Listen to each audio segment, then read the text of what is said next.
जी technical कारण की वजह से हम लोग थोड़ा देर से शुरू कर रहे हैं, मगर आप सबका बहुत धन्यवाद, आपने समय निकाला और आज आपका बहुत बहुत स्वागत हमारी प्रेस कॉन्फ्रेंस में। मैं सबसे पहले आप सबको ये शुभकामनाएं देता हूं, आशा करता हूं आप सब स्वस्थ हैं। अपने इस कोरोना महामारी के मुश्किल समय में आप और आपके परिजन सभी स्वस्थ हैं और मिलजुल कर मुझे विश्वास है कि हम लोग कोरोना को पराजित करेंगे और इस महामारी से हम जीत के और मजबूत होके हमारा देश उभरेगा, ऐसी मेरी शुभकामनाएं हैं। पहले मैं 10-1 मिनट अपनी जो बात है, कुछ जो मुद्दे हैं, जो ज्वलन मुद्दे हैं, उन पे अपना जो दृष्टिकोण है मैं आपके बीच में रख देता हूं। उसके बाद जो कोई आपके प्रश्न होंगे वो एक एक करके उन प्रश्नों का मैं उत्तर देने का प्रयास करूंगा।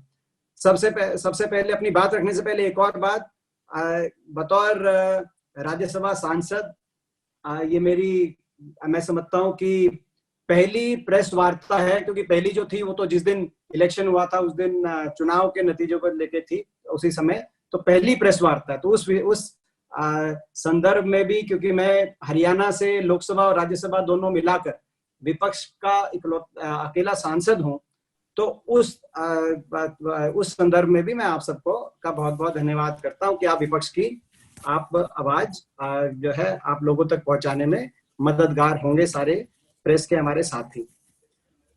आपने देखा जब से कोरोना शुरू हुआ है, सबसे पहले हमने एक सकारात्मक विपक्ष की भूमिका निभाने का प्रयास किया है। चौधरी भूपेंद्र सिंह हुड्डा जी की बात हो, पूरी कांग्रेस पार्टी की बात हो, शैलजा जी की बात हो, सभी लोगों ने मिलकर एक सकारात्मक विपक्ष की भूमिका निभाने का हम लोगों ने प्रयास किया है और सरकार को हमने पूरा सहयोग, हर कदम पे सरकार के लिए पूरा सहयोग हमारा रहा है और रहेगा। कोरोना से लड़ने के लिए कोई राजनीति का ये विषय नहीं है, एकजुटता से ही हम इसका सामना कर सकते हैं और पूरा हमारा सरकार को सहयोग है।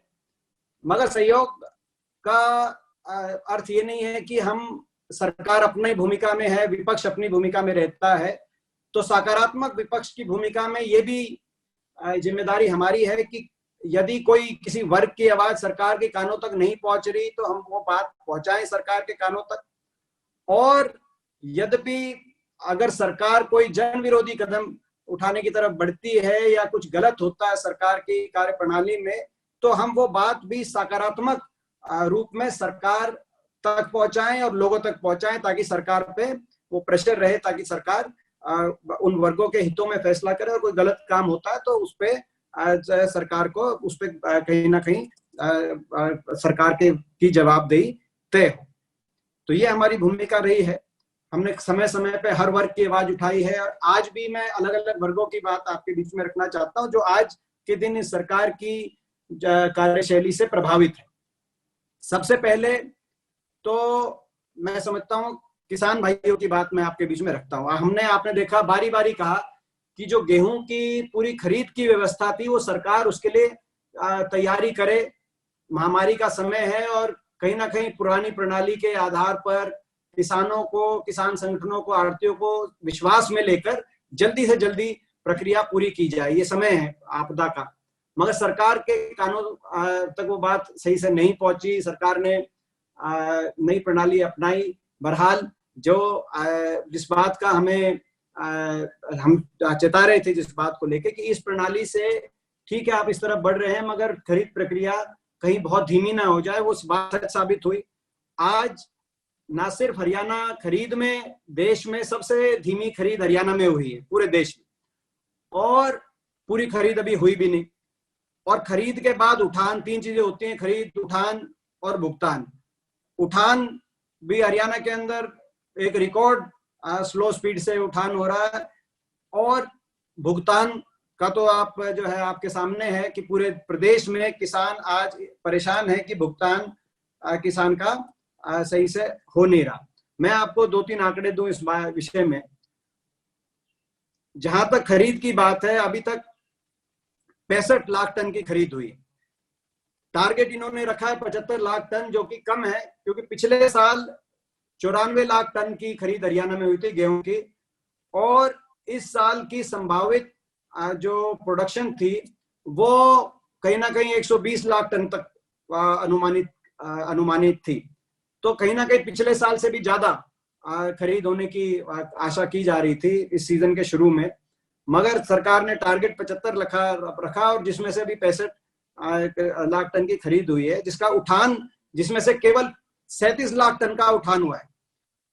इसका नुकसान ये है कि हर रोज बारिश होती है। कल भी कई प्रदेश के हिस्सों में बारिश थी, रोहतक, भिवानी। तो ये जब भी बारिश होती है तो किसान का जो पीला सोना है वो भीग जाता है, किसान को भी नुकसान होता है, देश को भी नुकसान होता है। और इसमें से इसकी जो टोटल पेमेंट बनती है किसान को ड्यू, सबसे बड़ा जो मुद्दा आज के दिन है, टोटल पेमेंट बनती है 65 लाख टन के हिसाब से लगभग 12,500 करोड़। इनमें से लगभग जो है 1500 करोड़ की पेमेंट हुई है। तो आप ये अंदाजा लगा सकते हैं हरियाणा में अभी 11,000 करोड़ की पेमेंट ड्यू है।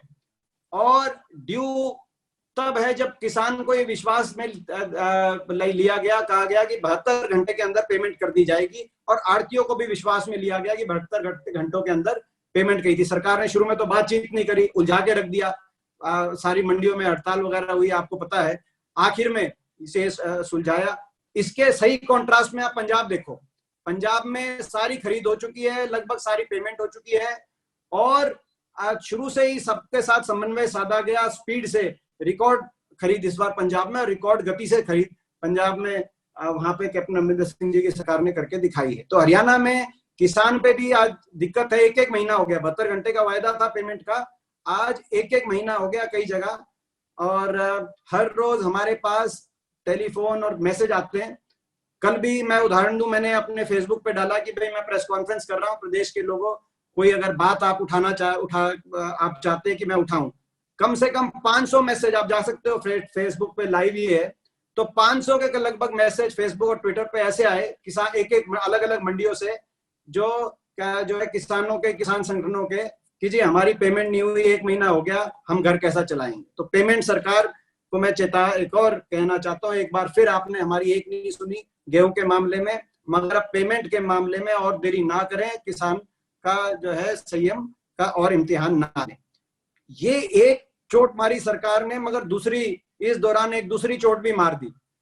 पैडी को लेकर, धान को लेकर आपको पता है कि 40 ब्लॉकों के अंदर ये कह दिया, लगभग 40 ब्लॉकों के अंदर, कि भाई आधी किसान, आधी अपनी पैडी जो है, जिसके अगर किसी की अगर 5 किले खेती है तो वो केवल 2.5 किले, आधी में अपना पैडी उगाएगा, आधी में कुछ और बाकी जगह पंचायतों की जमीन पे, जहाँ पे गरीब किसान जो है अपना पट्टे पे लेके बोता था धान, वहां पे उसको बैन नहीं कर दिया गया। हमारा इस मामले में स्पष्ट अपना हमारा दृष्टिकोण है।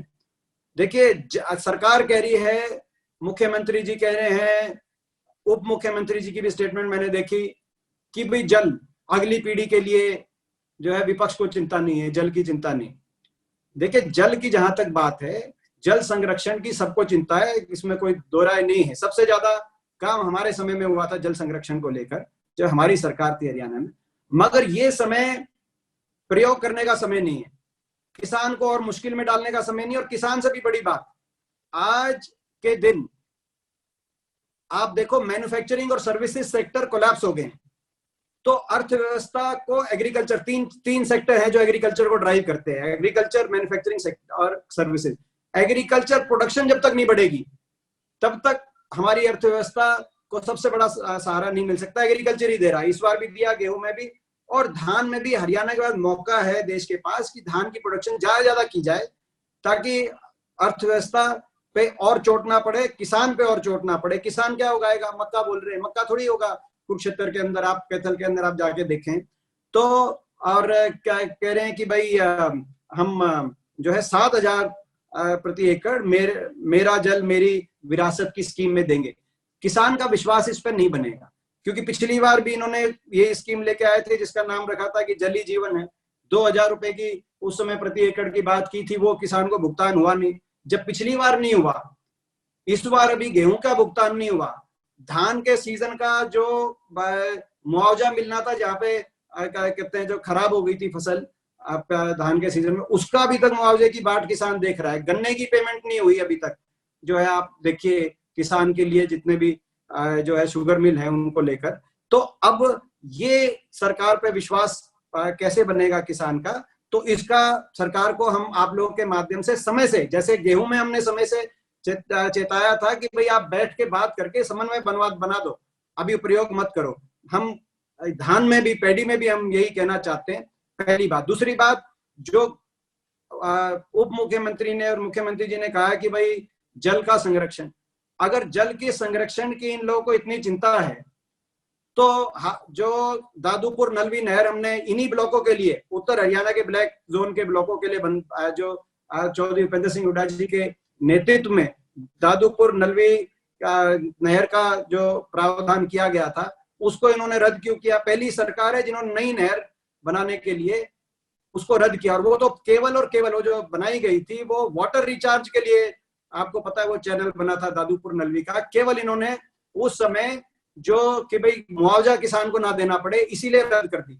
आप अंदाजा लगाएं, अगर इन जिलों में आधा आधा धान पैदा होगा उससे कितना बड़ा नुकसान है, उससे जितना नुकसान है एक सीजन का, उससे तो जो है ऐसी नहर की कई बार पेमेंट हो जाए, मगर इन्होंने किसान को मुआवजा ना देना पड़े इसीलिए उस नहर को रद्द कर दिया। इसी तरीके से पहली सरकार है जिसमें, बाकी सरकारों में तो या तो SYL पे कुछ ना कुछ काम हुआ या ऐसी भी समय रहा कि भाई नहीं हो पाया कोर्ट की वजह से, मगर पहली सरकार है जिनके देख रेख में SYL अटनी शुरू हुई पंजाब के अंदर। मगर ये कुछ उस विषय पे हरियाणा सरकार मजबूती से कोई कदम उठा नहीं पाई। जो ड्रिप इरिगेशन वगैरह की भी जो हमारे समय इजराइल से टेक्नोलॉजी लेके आए थे, काफी बढ़ावा मिला था, सरकार ने टेकअप किया, बीजेपी सरकार ने, पिछली सरकार ने, मगर उस पर ज्यादा आगे कार्रवाई ये कर नहीं पाई। तो जल संरक्षण के बारे में कितने ये सीरियस हैं, इनका 6 साल का कार्यकाल आपके सामने। हमने 60 से वैरायटी से बासमती और दूसरी जो कम जल लगता है जिन वैरायटी में, उस तरफ हम धान को लेके गए थे पूरे प्रदेश में, मगर इंसेंटिव से इस तरीके से अब ये किसान की मजबूरी का फायदा लॉकडाउन में ना उठाया जाए। सरकार को हम गेहूं के साथ साथ पैडी की भी पे भी हम अपनी तरफ से चेताना चाहते हैं। ये तो हुई किसान की बात।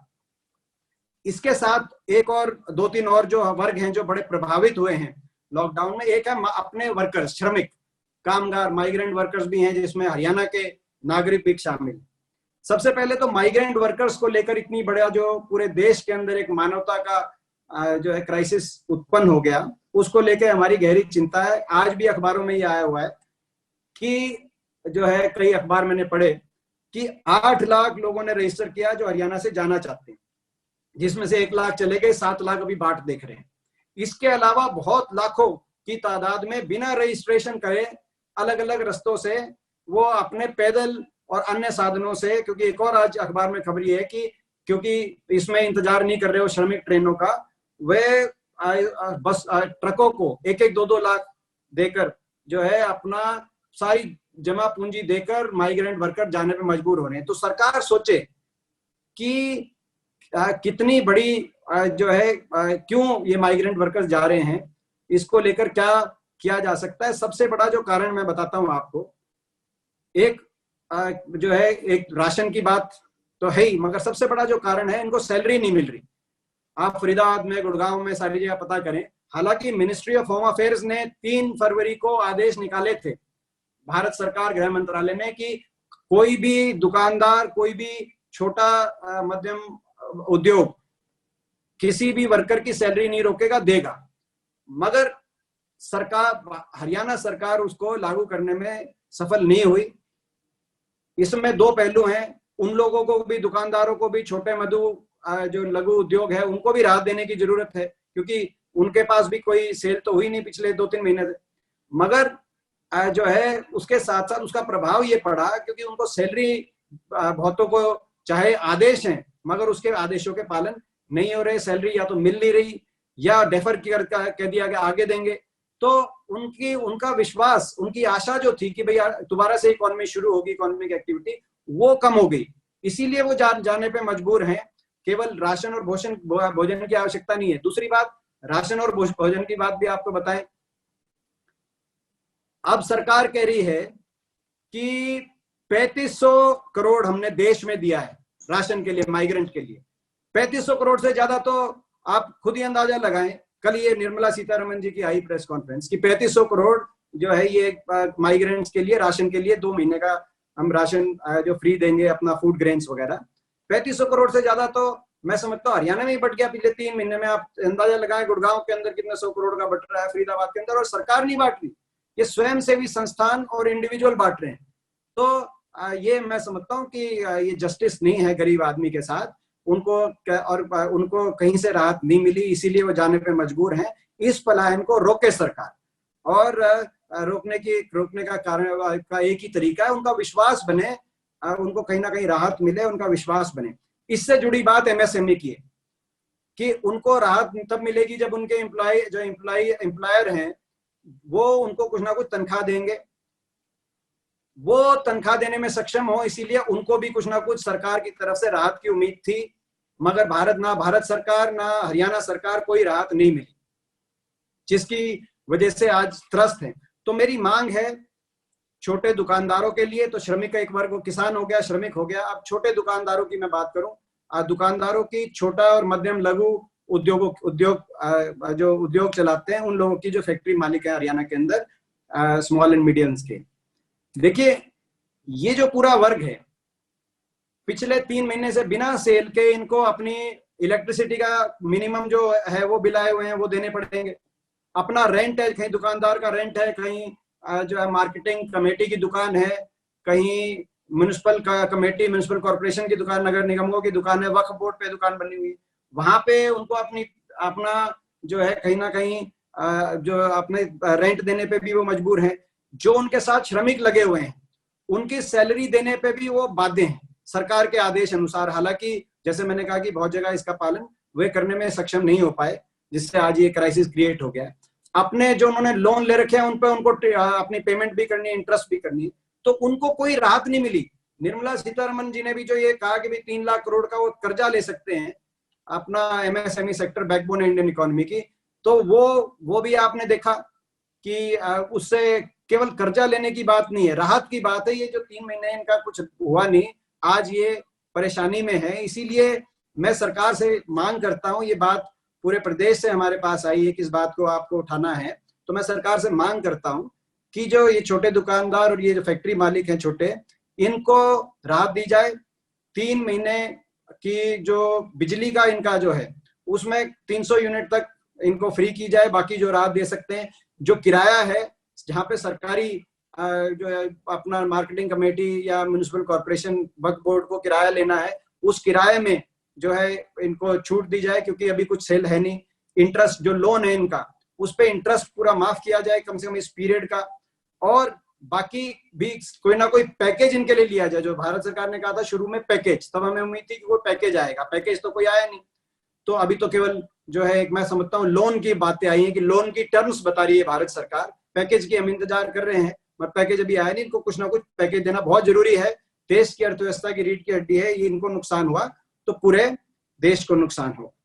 इसके बाद एक जो अलग एक और वर्ग है जिसकी मैं बात रखना चाहता हूँ, जो ऑटो रिक्शा, ई रिक्शा, फेरी जो अपना बाजार है, वैन चालक इत्यादि हैं। सरकार ने कहा था कि इनको भी शामिल करके उनकी योजना में 4500 रुपए इनके खाते में भी जमा कराएंगे, मगर एक के खाते में नहीं हुआ। इनकी सारी यूनियन वगैरह सारे हम लोगों से जो के माध्यम से ये बात सरकार आप लोग के माध्यम से बात पहुंचाना चाहते हैं, अभी तक कोई इनको उसमें शामिल नहीं किया। इनकी भी सारी आप समझ सकते हैं जीविका अभी फिलहाल बिल्कुल रोक जो है नगण्य के बराबर है जो इनकी जीविका आती थी। तो ये 4500 रुपए जो सरकार का ही वायदा, हरियाणा सरकार, तो ये वायदा भी पूरा किया गया। फिर एक वर्ग है एम्प्लॉइज, सरकारी एम्प्लॉइज, उसमें 3-4 चीजें मैं रखना चाहता हूँ सरकारी एम्प्लॉइज में।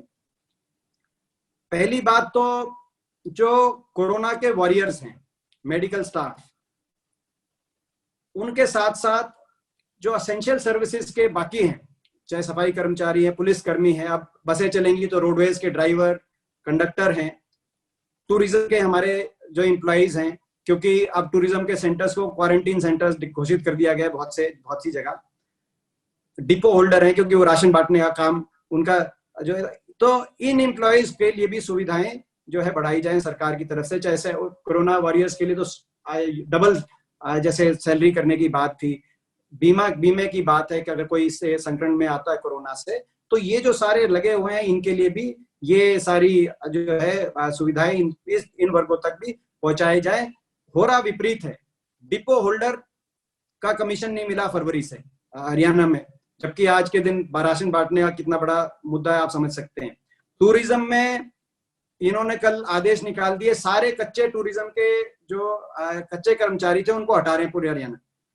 अब मैं उदाहरण दूं, ये तो बड़ा गलत है, क्योंकि अभी बाहर से जो ये आ रही हैं, हमारे जहाज आ रहे हैं, जो लोग बाहर फंसे हुए थे देश के, वो जब देश में आ रहे हैं तो उनको प्राइवेट जो है होटल्स में रखा जा रहा है, चाहे वो चाहे या ना चाहे। जैसे जो है अपना गुड़गांव में जो अपना हयात होटल है, ऐसे होटल है, उनमें रखा जा रहा है और उनसे 3-4 हजार रुपए हर रात के लिए चार्ज किए जा रहे हैं, कोई भी बाहर से आता है तो।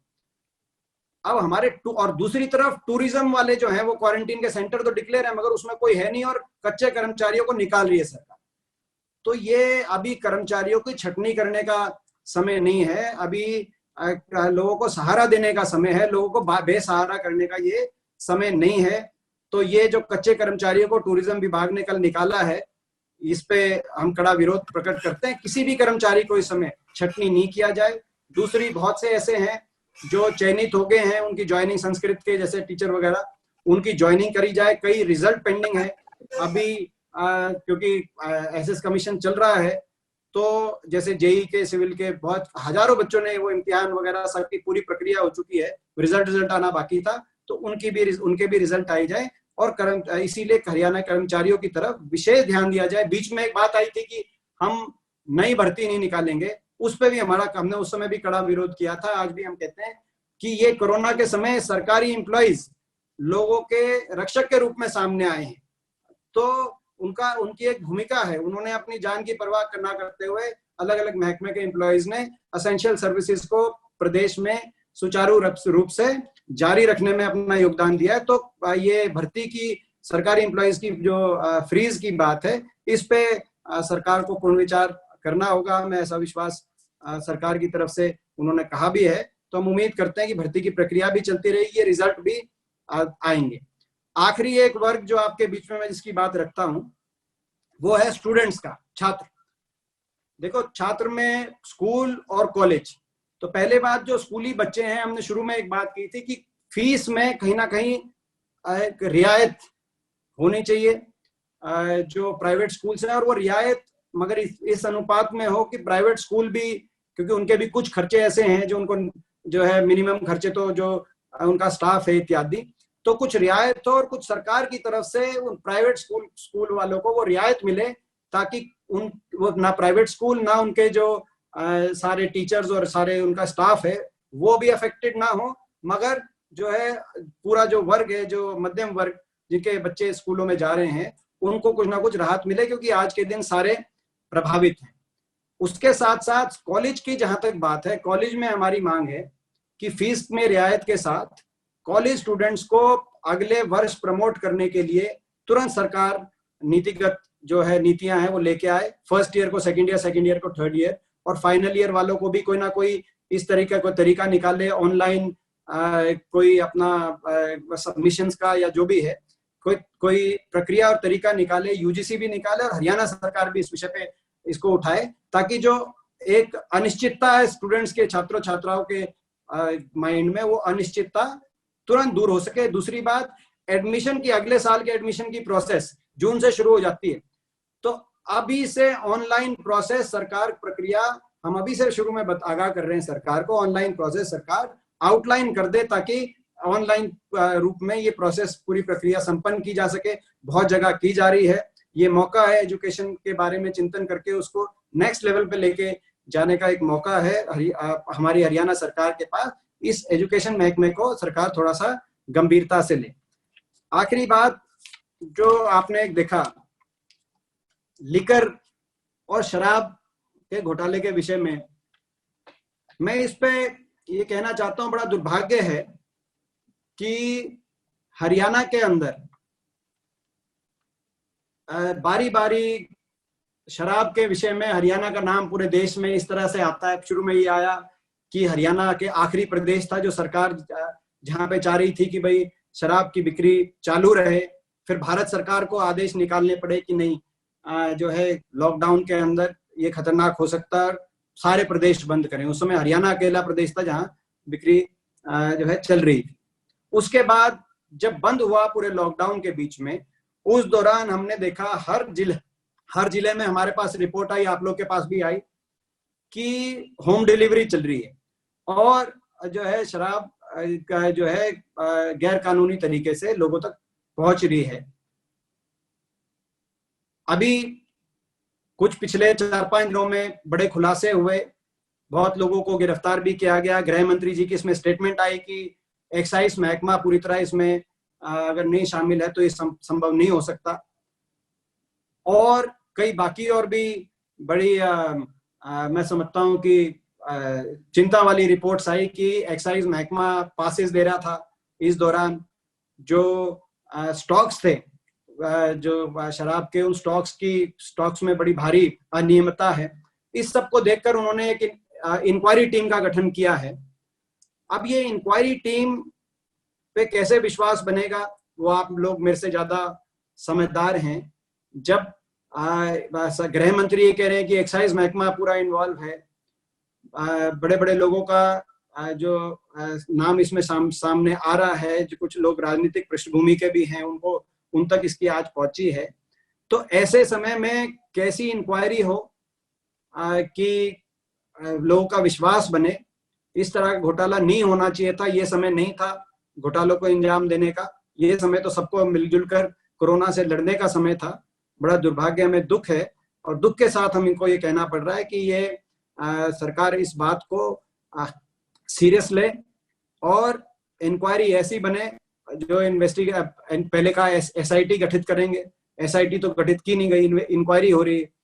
तो हमें अभी पूरी तरह पूर्ण विश्वास नहीं है जो सरकार में इसकी इन्वेस्टिगेशन हो रही है। इस मामले की सरकार की जिम्मेदारी है इन्वेस्टिगेशन ऐसी हो जो जिसमें सारा दूध का दूध पानी का पानी हो, और जो भी लोग इसमें शामिल हैं वो उनके सबके पर्दाफाश हो, उनके नाम सामने आए, कड़ी से कड़ी कार्रवाई हो। तो ऐसा हम ऐसी आशा और उम्मीद हम रखते हैं। तो उम्मीद करेंगे कि सरकार इस बात को समझेगी। जैसे मैंने शुरू में कहा कि हमारा ऐसी इस घड़ी में पूर्ण सहयोग, सरकार कोरोना के विषय में जो भी कदम उठाएगी पूर्ण सहयोग हमारा सरकार के साथ है। दुर्भाग्य की बात यह है कि जो हमारी अर्थव्यवस्था है, हरियाणा प्रदेश की अर्थव्यवस्था पहले ही एक चिंताजनक स्थिति में आ गई थी। जब ये कोरोना का मामला था उसी समय हम बार बार कहते थे कि इतना कर्ज जो हमारे समय 60,000 करोड़ का कर्ज था हरियाणा पे, वो लगभग 2 लाख करोड़ के करीब इस सरकार ने पहले ही पहुंचा दिया था। रिकॉर्ड बेरोजगारी, त्रिपुरा के बाद देश में नंबर 2 पे 29% बेरोजगारी हरियाणा के अंदर पहुंच चुकी थी। तो बड़ा तो पहले ही हमारी अर्थव्यवस्था एक नाजुक स्थिति में थी, जिसके ऊपर कोरोना की जो मार है ये ऐसी, इसमें से हम सबको मिलजुल के निकलने के लिए प्रयास करने, सरकार सजग रूप से दूरदर्शिता से काम करे। मैं समझता हूँ ये ऐसी घड़ी है। और बाकी आप लोगों के जो प्रश्न है वो मुझे खुशी होगी कोई प्रश्न आपके जो होंगे उनका मैं उत्तर देने के लिए, मगर ये कुछ विषय थे जो आपके सामने मैं रखना चाहता हूँ।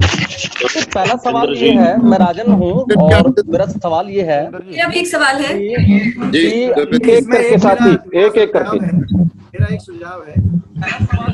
कंप्यूटर तो काम किया है, कंप्यूटर ने तो काम किया नहीं। तो दुर्भाग्य से आप लोगों की तस्वीर मुझे नहीं दिख रही। तो यदि कहते हैं प्रति जी या चांदवीर जी तो अगर हैं तो जिसका प्रश्न है उसका एक बार नाम भी मेरे को बता देंगे। मैं आवाज समाधि जी टीवी से वैशाली जी, दीपेंद्र जी, राजन बोल रहा हूँ। और मेरा सवाल ये है, आपने कहा कि करके ले लिए जाए सवाल, 75 लाख राजन जी एक करके ले जी, एक एक करके ले रहे ताकि सभी के सवाल। वैशाली जी आप पूछ लीजिए। हाँ राजन जी जी, मेरा सवाल ये है एमपी साहब कि आपने कहा कि 75 लाख मीट्रिक टन का सरकार ने लक्ष्य रखा था इस बार खरीद का। एग्रीकल्चर मिनिस्टर ने पीसी की थी और 3-4 दिन पहले उन्होंने कहा था कि ऐसा कोई भी टारगेट हमारी तरफ से नहीं रखा गया है, ये एक एंटीसिपेशन था और कितनी भी अगर जो गेहूं है उसका एक एक दाना हम खरीदेंगे। ये जो टारगेट की बात की जा रही है ये केवल मिसकम्युनिकेशन फैलाया जा रहा है। नहीं, हम तो खुद ही कह रहे हैं कि ये जो कह रहे हैं, उनकी मैंने प्रेस कॉन्फ्रेंस देखी थी दलाल साहब की।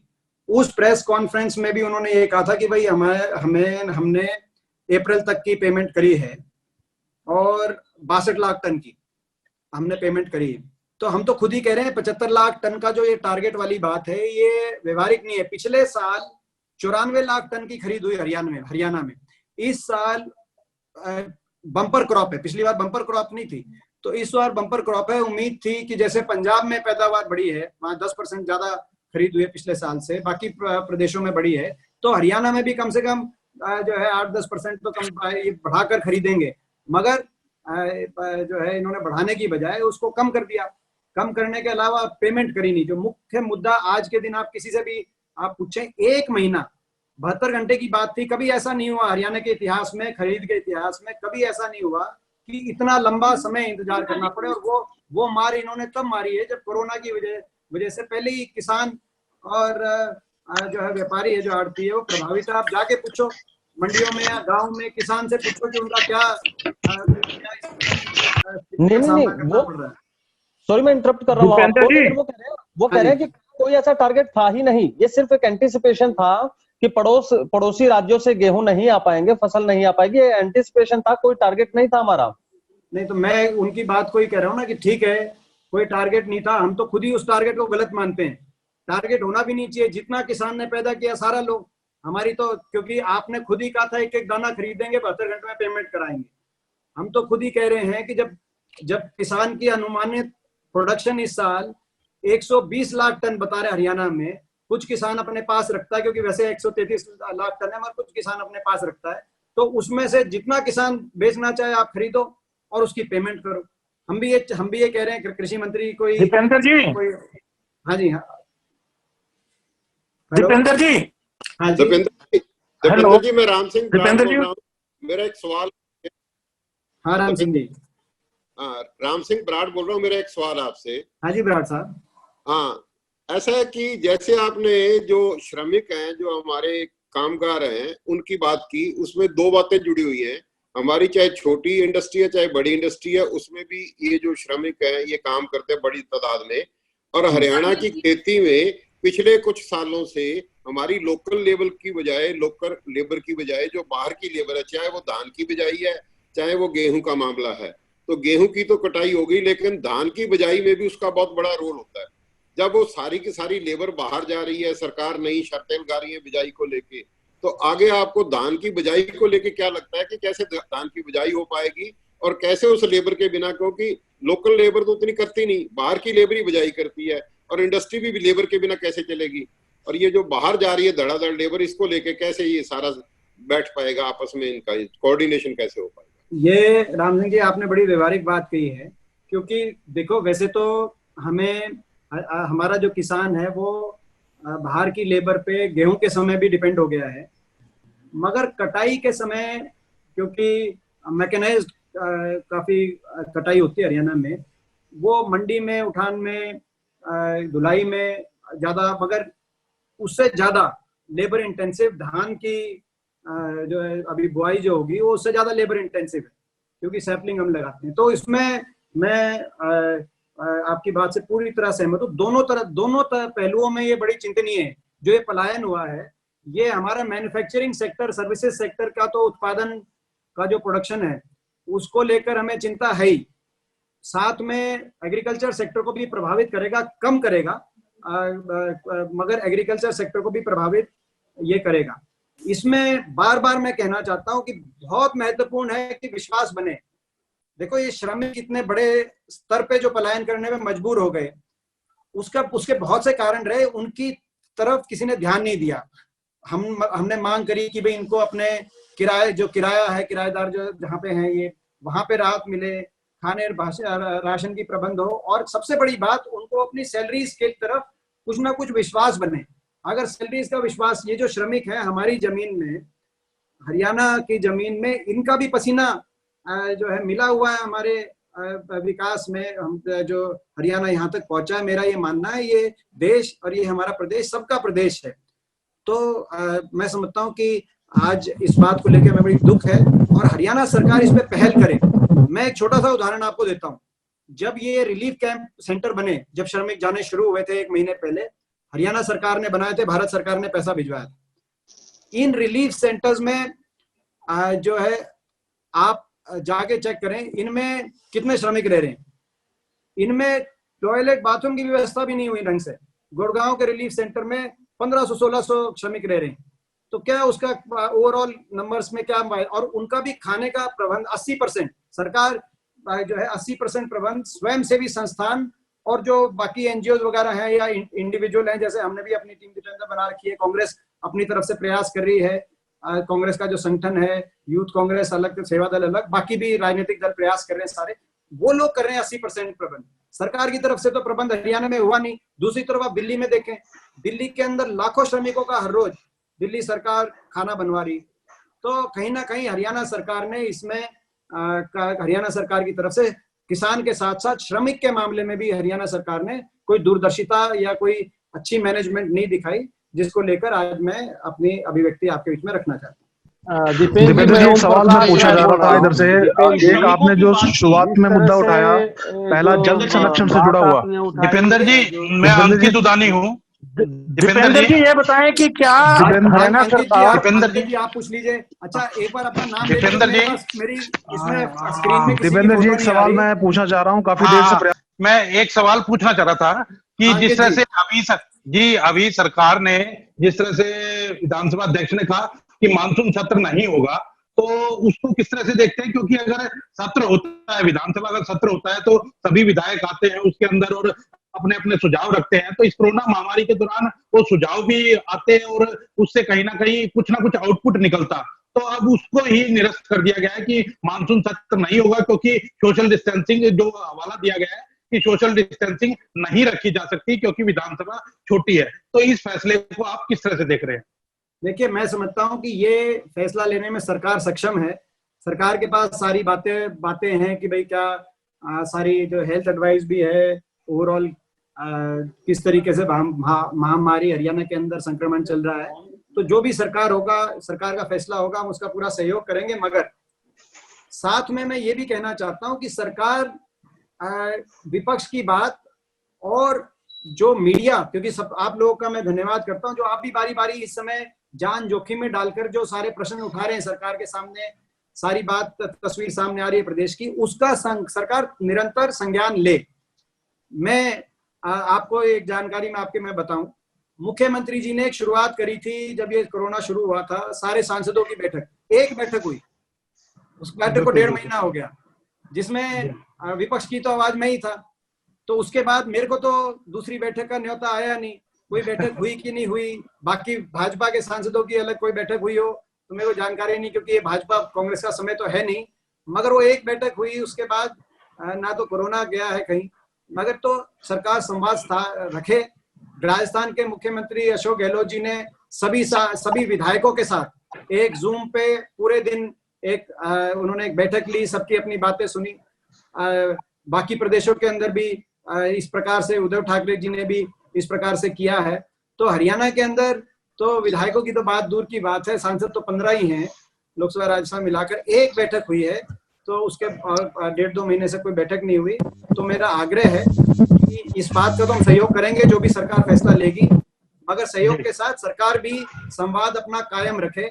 मैं आप लोगों के माध्यम से सरकार तक ये बात पहुंचाना चाहता हूँ। दीपेंद्र जी, जो शराब का घोटाला है, ये गौरव गर्ग हूँ और मेरा सवाल ये है, आपने अभी श्रमिकों की बात की, आज ही जो गृह मंत्री हैं उन्होंने ये आरोप लगाया है कि पंजाब के जो मुख्यमंत्री हैं वो वहां पर लेबर को नहीं संभाल पाए, जो कि कांग्रेस शासित राज्य है, और वहां से लेबर लगातार जो माइग्रेट होकर हरियाणा में चोर रास्तों से आ रही है, इसके लिए वो कहीं ना कहीं ज्यादा रिस्पॉन्सिबल है अगर वो वहां अरेंजमेंट करते हैं। आप इसको किस तरह देखते हैं?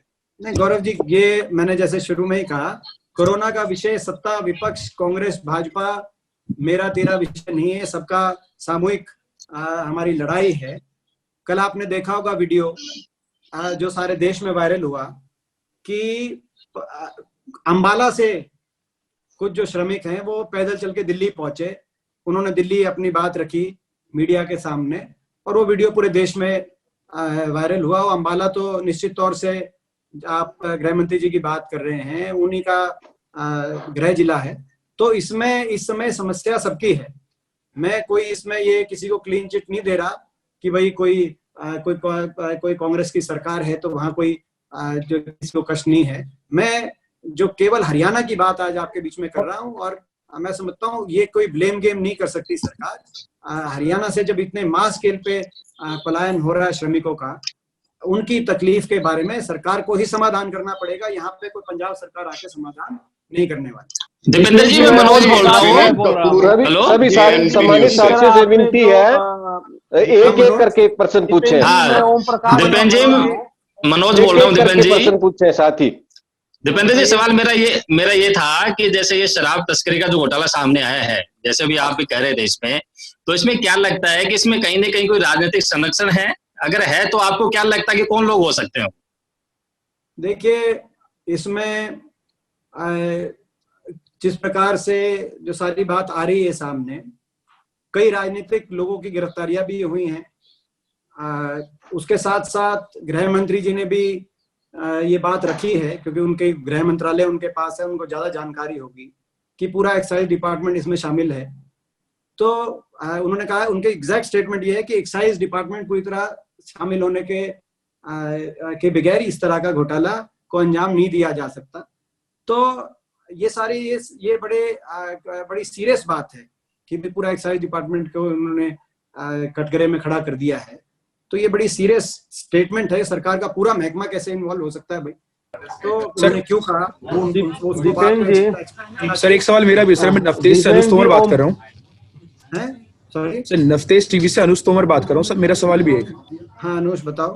सर सवाल ये है कि एक तरफ तो सर जो मजदूर हैं वो पलायन कर रहे हैं सर, दूसरी तरफ ये है कि दिल्ली सरकार हरियाणा सरकार में आपस में कोई कोऑर्डिनेशन नहीं है। जब पत्रकार भाइयों को बॉर्डर क्रॉस करने में इतनी दिक्कत होती है तो सर हरियाणा में जो मजदूर पलायन कर रहे हैं सर उनको कितनी प्रॉब्लम होगी? और हरियाणा सरकार जी नहीं, आपकी बात सही है तोमर जी, ये कोऑर्डिनेशन बिल्कुल होना चाहिए। और ऐसे ही जो गृह मंत्री जी ने कहा कि पंजाब की बात करी उन्होंने, तो पंजाब सरकार से संवाद स्थापित करें। इस समय एक दूसरे पे दोषारोपण करके कोई नहीं बच सकता। इस समय तो सब एकजुटता से लड़ाई लड़के मच सकते हैं। तो आपस में जो संवाद स्थापित करना चाहिए, दिल्ली सरकार हो चाहे हरियाणा सरकार हो, पंजाब सरकार चाहे पंजाब सरकार हो। एक मैं विषय सबके लिए एक और विषय मैं देना चाहता हूं जो बहुत महत्वपूर्ण विषय।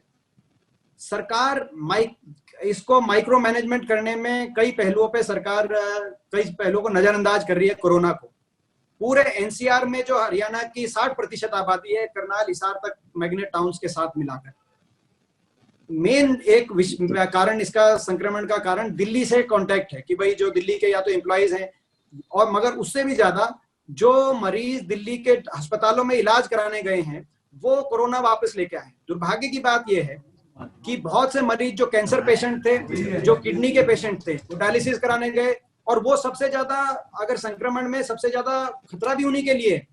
सरकार ने इस वर्ग का कोई इंतजाम नहीं किया। बहुत सी मेडिकल फैसिलिटी कांग्रेस की सरकार, हुड्डा सरकार के समय क्रिएट की गई थी प्रदेश में, जिसको फुल कैपेसिटी पे चलाना चाहिए था ताकि किसी भी मरीज को दिल्ली ना जाना पड़े। जो है कैंसर और किडनी इस तरह की जो बीमारियों के लिए अपने डायलिसिस वगैरह कराने के लिए, चाहे वो रोहतक मेडिकल पीजीआई यूनिवर्सिटी हो, चाहे वो एम्स झज्जर की बात हो, चाहे वो कानपुर मेडिकल कॉलेज की बात हो, चाहे वो कल्पना का चावला मेडिकल कॉलेज करनाल की बात हो, तो सभी को फुल कैपेसिटी में चलाकर इन मरीजों का ध्यान हरियाणा में ही रखना चाहिए। आज मैं दोबारा कह रहा हूँ, अभी ये समस्या गई नहीं है। सरकार ये बात मेरी अनसुनी पहले भी सरकार ने करी है, मगर ये विशेष ध्यान दे सरकार। एक बड़ा स्रोत एनसीआर में संक्रमण का जो मरीज गए थे, हमारे रोहतक में एक गांव है ककराना, उसके अंदर आया, भादुगढ़ के अंदर एक किडनी पेशेंट थे, सोनीपत के अंदर मैं आपको 5 उदाहरण दे दूं, आपको गुड़गांव के अंदर मैं उदाहरण दूं, पलवल के अंदर उदाहरण दे दूं।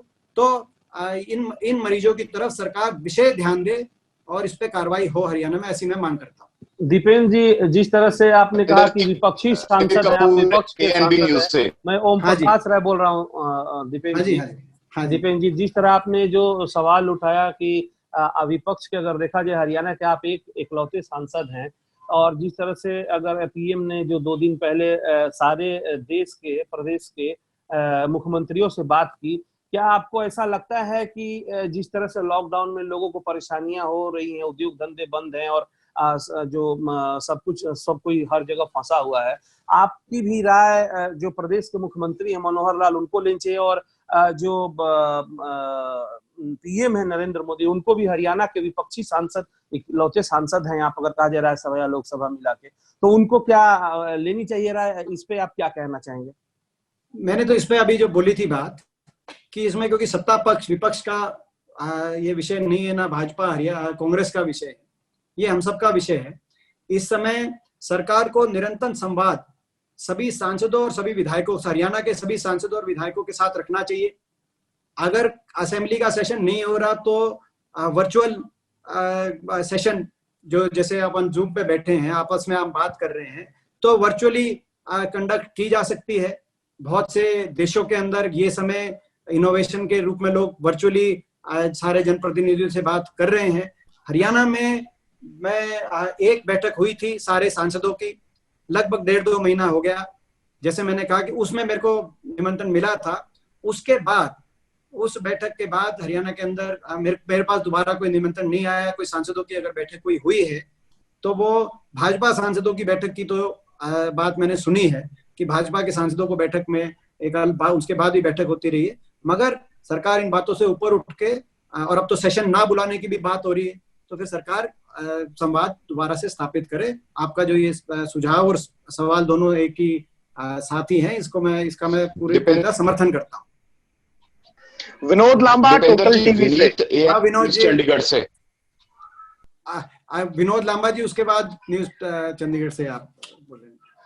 विनोद जी। सांसद साहब, मेरा एक सवाल है कि 17 तारीख के बाद हरियाणा में कितनी छूट होनी चाहिए, कितनी छूट नहीं होनी चाहिए, और पलायन को लेकर जो आपने गंभीर समस्या उठाई, क्या आपको लगता है बतौर सांसद की ऑनलाइन प्रक्रिया शुरू कर देने से जो गरीब तबका है वहां तक वो बात पहुंच पाती है?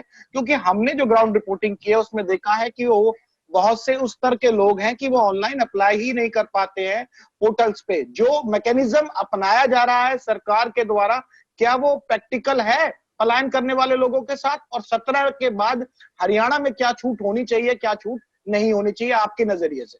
देखिए, 17 की बात की जहां तक बात है, जो आपका हरियाणा जो परिस्थिति है उसकी सबसे ज्यादा सटीक, सही और विस्तृत जानकारी सरकार के पास हर प्रकार के जो है फीडबैक सरकार के पास पहुंच रहे हैं। तो सरकार जो भी फैसला लेगी, सबसे पहले हम उसमें सहयोग करेंगे।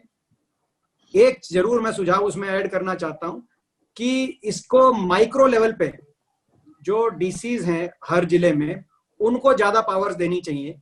जो कंटेनमेंट जोन या जिस प्रकार से संक्रमण को रोकने के लिए वो एडमिनिस्ट्रेटिव ब्लॉक्स पे कुछ ना कुछ नियम प्रदेश सरकार और देश के लेवल पे जो बन रहे हैं, वो कई बार व्यवहारिक नहीं हो पा रहे और इतने जल्दी नियम बदले जा रहे हैं कि जो जिला प्रशासन है उनको अच्छे से प्रभावी ढंग से लागू भी करती, इससे पहले करता है नए नियम आ जाते हैं।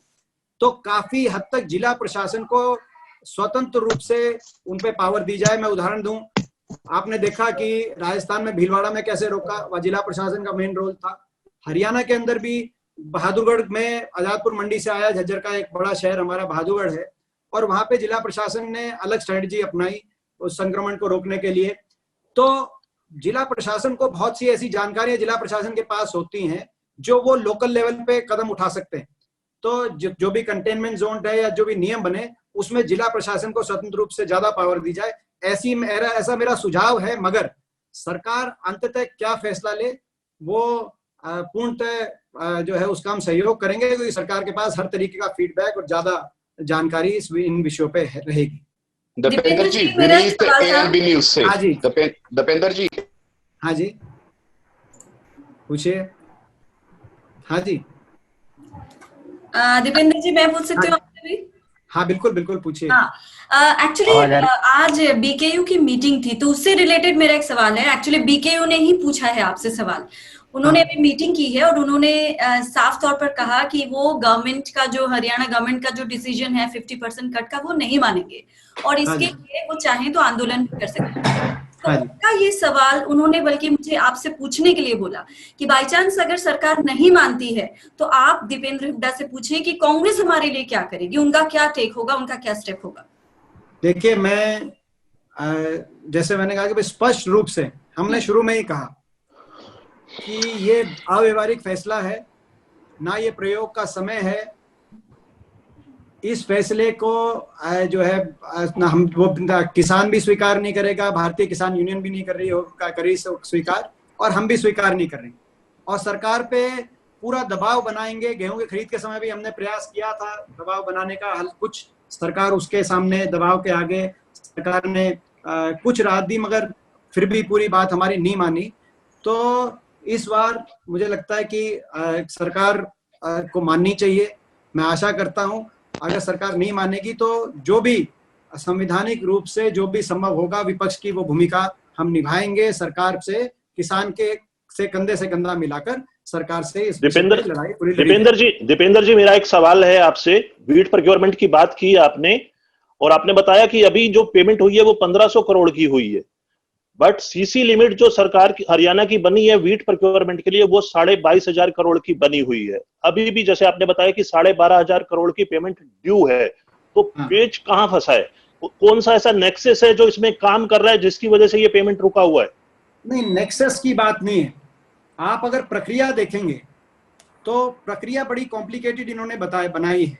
जो इन्होंने नया सिस्टम शुरू किया था उसके तहत अगर आप अगर कहें तो मैं पढ़ के बता दूंगा आपको। पूरी जो इसकी प्रक्रिया है वो ऐसी कॉम्प्लिकेटेड बनाई हुई है जिसकी वजह से समस्या आ रही है सामने। नहीं तो पंजाब ने पूरी पेमेंट कर दी।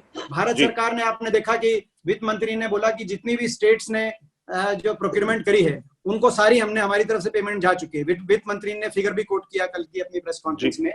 तो जब भारत सरकार की तरफ से सारा आ चुका है, बाकी प्रदेश पेमेंट कर चुके हैं, तो हरियाणा में तो कहीं ना कहीं ये मैनेजमेंट की कमी है। जो प्रक्रिया अपनाई गई है वो इस प्रकार की है, और आप कहोगे तो मैं अलग से आपको भेज दूंगा जो पूरी प्रक्रिया है उसमें किस तरीके से जो है किसान पहले आड़ती के पास आती है, फिर आड़ती किसान से पहले सरकार ने शुरुआत देना पड़ता है, फिर वापस सरकार के पास जाना पड़ता है। पहले जो सरकार ने शुरुआत की थी कि डायरेक्ट पेमेंट्स जो है फार्मर्स को होनी चाहिए, क्या वो प्रोसेस सही नहीं था? देखिए, प्रश्न उस प्रोसेस के सही होने का नहीं है। प्रश्न ये है कि कोई भी रिफॉर्म जब लाएं आप इतने बड़े लेवल का, उसके लिए एक समय होता है, अपॉर्चुनिटी टाइम होता है। आपने जब इतनी बड़ी आपदा का सामना प्रदेश देश कर रहा था उस समय इस प्रकार की प्रक्रिया को जबरदस्ती किसानों और आड़तियों के गले से उतारने का जो काम किया, उसका नुकसान आज ये जो डिले हो रहा है, जो किसान इतना अनाज उठान नहीं हो रहा, मंडियों में खराब हो रहा है, ये सारा नुकसान हरियाणा में जो हुआ है वो इसीलिए हुआ है कि ऐसे समय आपने जो है आपने कितना बड़ा कदम उठाया। तो मैं समझता हूँ कि वहां चूक हुई है ये इस प्रक्रिया को लेकर, जिसका खामियाजा किसान को भुगतना। दीपेंद्र जी रामचंद्र बोल रहा हूँ। दीपेंद्र जी सवाल मेरा ये है, दीपेंद्र जी ये है मेरा सवाल कि जिस तरह से संक्रमण फैला है कोरोना का, उसी तरह से प्रदेश में भ्रष्टाचार का भी संक्रमण सामने आ रहा है, और शराब का जो नेक्सस है वो हर तरह से, चाहे वो शराब खोलने की बात हो, चाहे बंद करने के बाद सप्लाई की बात हो, या अब जो है जनप्रतिनिधियों की संलिप्तता उसमें सामने आ रही है। कई लोग इस तरह गिरफ्तार भी किए गए हैं। गृह मंत्री ने पूरा स्टैंड लिया है इसके ऊपर। विपक्ष किस तरह से इन चीजों का निराकरण देखता है, और आपका क्या इसमें स्टैंड रहेगा अगर इस पूरे मामले का पटाक्षेप नहीं कर पाई सरकार? इसी से जुड़ा सवाल। Do you recommend CBI probe for this? AMP news Chandigarh से दीपेंद्र जी मनवीर बोल रहा हूँ।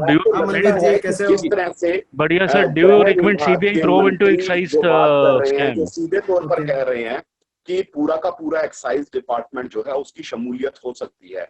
इसके अलावा जिस तरह से पूर्व विधायकों की गिरफ्तारी हुई है, एक बड़ा नेक्सस है, तो इस मामले में एक इंडिपेंडेंट इंक्वायरी होनी चाहिए, इंडिपेंडेंट एजेंसी से इसकी इंक्वायरी करवाएं या फिर किसी सिटिंग जस्टिस से इसकी इंक्वायरी कराएं, ताकि निष्पक्ष जांच हो सके, दूध और पानी का पानी हो सके, और ये पता लग सके कि किस लेवल पर इस तरह की अनियमितताएं हुई और ये शराब माफिया इस तरह के सामने आया।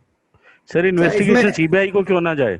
इसमें आप सबके कंबाइंड क्वेश्चन हैं, तो इसमें देखिए निश्चित तौर से जैसे आपने कहा कि गृह मंत्री ने कहा कि पूरा एक्साइज डिपार्टमेंट इन्वॉल्व है, कई जो है जिस तरह की गिरफ्तारियां हो रही हैं उसको लेकर और सवाल लोगों के दिमाग में है, और दिमाग में लोगों के सवाल क्या, आप आम आदमी से पूछ लो हरियाणा में, तो आम आदमी आपको बता देगा कि क्या हो रहा है, कोई इसमें जो है तो। मगर गृह मंत्री जी ने कहा, आपने कहा कि स्टैंड ले रखा है, मगर गृह मंत्री जी ने स्टैंड नहीं लिया, क्योंकि गृह मंत्री जी ने कोई एसआईटी का गठन नहीं किया, पुलिस की एसआईटी होती है, गृह मंत्री जी ने तो इंक्वायरी टीम का गठन किया है, IAS अफसर हैं उनकी अध्यक्षता में, तो ये कोई यानी कि कोई क्रिमिनल इन्वेस्टिगेशन तो शुरू भी नहीं हुई।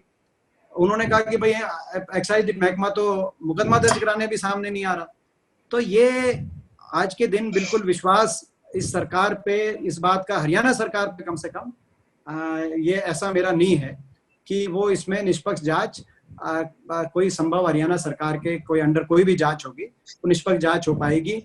जो भी जो है जांच हो, चाहे वो जैसे आपने किसी ने सुझाव दिया कि भाई कोई सेंट्रल एजेंसी करे या कोई सिटिंग जज के अंदर कोई के अंडर कोई जांच की जाए, तो जो भी जांच हो वो ऐसी जांच हो जिसमें लोगों का विश्वास बने और दूध का दूध पानी का पानी हो, ऐसी मेरी मांग। एक दीपेंद्र जी एक सवाल और है, जिस तरह से पेमेंट को लेके, किसानों की पेमेंट को लेके आपने ये मुद्दा उठाया है, जिस किसानों की जो जरूरत है, मूलभूत जरूरत है अगली फसल को लेके, और यही आलम रहा तो अगली फसल भी उसकी तैयारी नहीं कर पाएंगे और अपनी जो छोटी छोटी जरूरतें वो भी पूरी नहीं कर पाएंगे, तो विपक्ष क्यों इतना पोलाइटली सरकार को ले रहा है? क्या कोई योजना है आपकी सरकार को इस तरह से मजबूर करे कि उसकी पेमेंट समय पर जाए? देखिए, मैंने जैसे कहा कि जो हम कोई लाइटली या पोलाइटली नहीं ले रहे, पोलाइट हम बोल रहे हैं, बोलने का एक लहजा होता है वो एक अलग है, मगर सरकार को पेमेंट के विषय में आप लोगों के माध्यम से हम चेतावनी देना चाहते हैं। पहले भी हमने चेताया था कि तैयारी कर लो, महामारी का समय है, आप इसको खरीद की उठान भुगतान की पूरी प्रोसेस ठीक होनी चाहिए। और आपने ठीक कहा एक और बात कि अभी पेमेंट 1 महीना नहीं हुई किसान की, और अपना बुआई का टाइम, और बुआई में भी हर तरीके की मुश्किल, आधे हरियाणा में धान की को लेके प्रश्न चिन्ह लग गया, कहीं आपके पास नोटिस में पता नहीं आया कि नहीं आया, कई जिलों में धान के जो बीज है उसकी सीड की भी ब्लैक मार्केटिंग की तक की खबरें आई। तो ये किसान का संयम का इम्तिहान ना करे। इस समय अर्थव्यवस्था को सबसे ज्यादा अगर सहारा है तो कृषि क्षेत्र का है, क्योंकि एग्रीकल्चर अकेला प्रोडक्शन है देश में, वो कम नहीं हुआ। आपको याद होगा कि हमारा देश आजादी के समय 50% इकोनॉमी एग्रीकल्चर पे बेस्ड थी, अब वो कम हो गई है, मैन्युफैक्चरिंग सेक्टर, सर्विसेज सेक्टर आगे आ गए, मगर आज भी भारत कृषि प्रधान देश है। इस बार आप देखना, कृषि की जो परसेंटेज ऑफ इकोनॉमी है वो दोबारा बढ़ेगी कृषि की, तो किसान और हरियाणा सरकार किसान के पीछे पड़ गई। आप जाके पता तो करो किसान के मन में क्या, हरियाणा के सरकार की कार्यशैली को लेकर। इस बात को हम बिल्कुल बर्दाश्त नहीं करेंगे, हर लड़ाई लड़ेंगे। हाँ, हम पोलाइटली बोल रहे हैं तो उसका हमारे लहजे को सरकार ये मत समझे कि हम लड़ाई कर लड़ने में, कोई भी लड़ाई लड़ने में पीछे हटेंगे। सर एक छोटा सा सवाल है, मनवीर बोल रहा हूँ। हाँ जी मनवीर सर, ये बात हम मानते हैं कि लेबर की प्रॉब्लम है और ये सब सामने आ रहे हैं, लेबर की प्रॉब्लम सामने आ रही है हर किसी के, लेबर माइग्रेट भी हो रही है, और एक तरफ से क्या कांग्रेस ने 40 लाख रुपए किराया बस और रेल का भाड़ा भी दे दिया।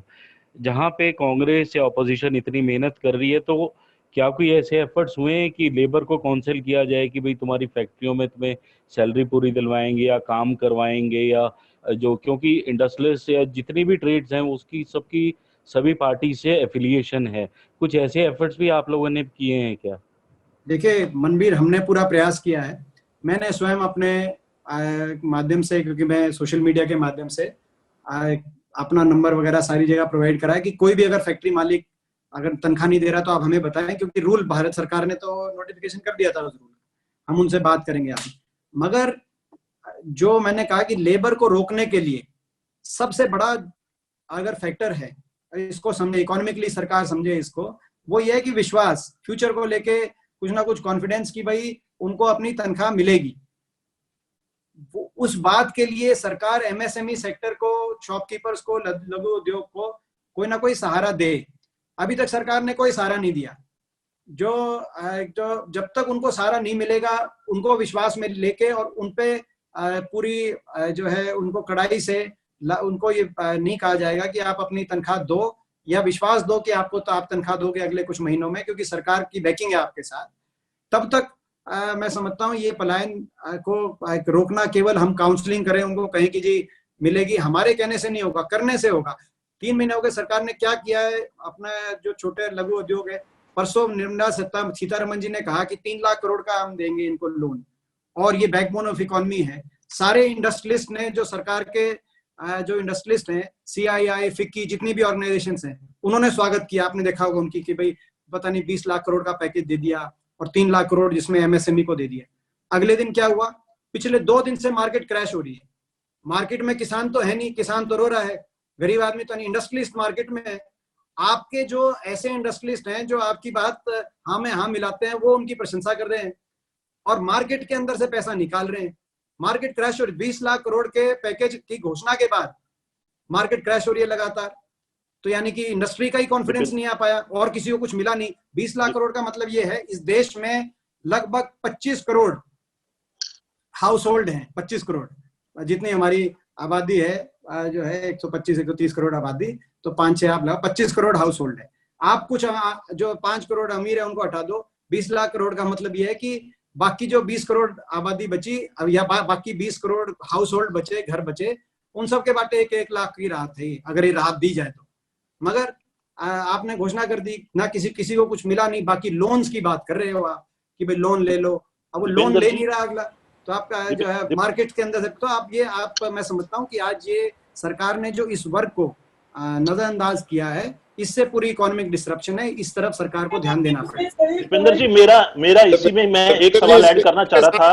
भाजपा शासित बहुत से राज्यों ने, दीपेंद्र जी आप सुन रहे, मैं हरीश मानव जी है आउटलुक से, इसी से मेरा एक सवाल इसी से जुड़ा हुआ है कि बहुत सारे भाजपा शासित राज्यों ने लेबर लॉ रिफॉर्म किए हैं ताकि उनके ऊपर, इंडस्ट्री के ऊपर कोई कंपल्शन ना बने कि उनको वेजेस देने पड़े लेबर को। तो आप ये जो लेबर लॉ रिफॉर्म हुए इन दिनों में, इनको आप कैसे देखते हैं?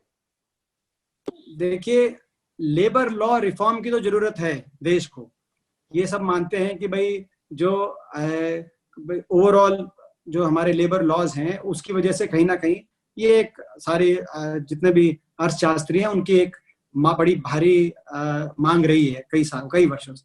मगर उस बात का चोला पहन के आप कहते हैं लेबर पे और चोट पहुंचाओ और ड्रैकोनियन मेजर्स लागू करो, तो इसको कौन मानेगा? उससे कहते हैं कोई इंडस्ट्रियल प्रोडक्शन तो नहीं बढ़ेगी। सरकार को एक बात समझनी चाहिए। देखिए, मैं एक मोटी बात आपको कहूँ, इकोनॉमी तब चलेगी जब स्पेंडिंग शुरू होगी, कंज्यूमर स्पेंडिंग। मार्केट में जब खरीद होगी तब वो प्रोडक्शन शुरू करेगा, और जो प्रोडक्शन शुरू करेगा तब उस लेबर की को सुनिश्चित किया जाएगा। आप डंडे के बल पे लेबर से काम करा के वो जब तक वो खरीद नहीं होगी मार्केट में, तब तक कौन तो इसीलिए लेबर लॉ को ड्रैकोनियन करने से मैं सहमत बिल्कुल नहीं हूँ। सरकार ध्यान दे कि लोगों के जेब में कैसे पैसा पहुंचे, लोगों को राहत वहां कहाँ कैसे मिले।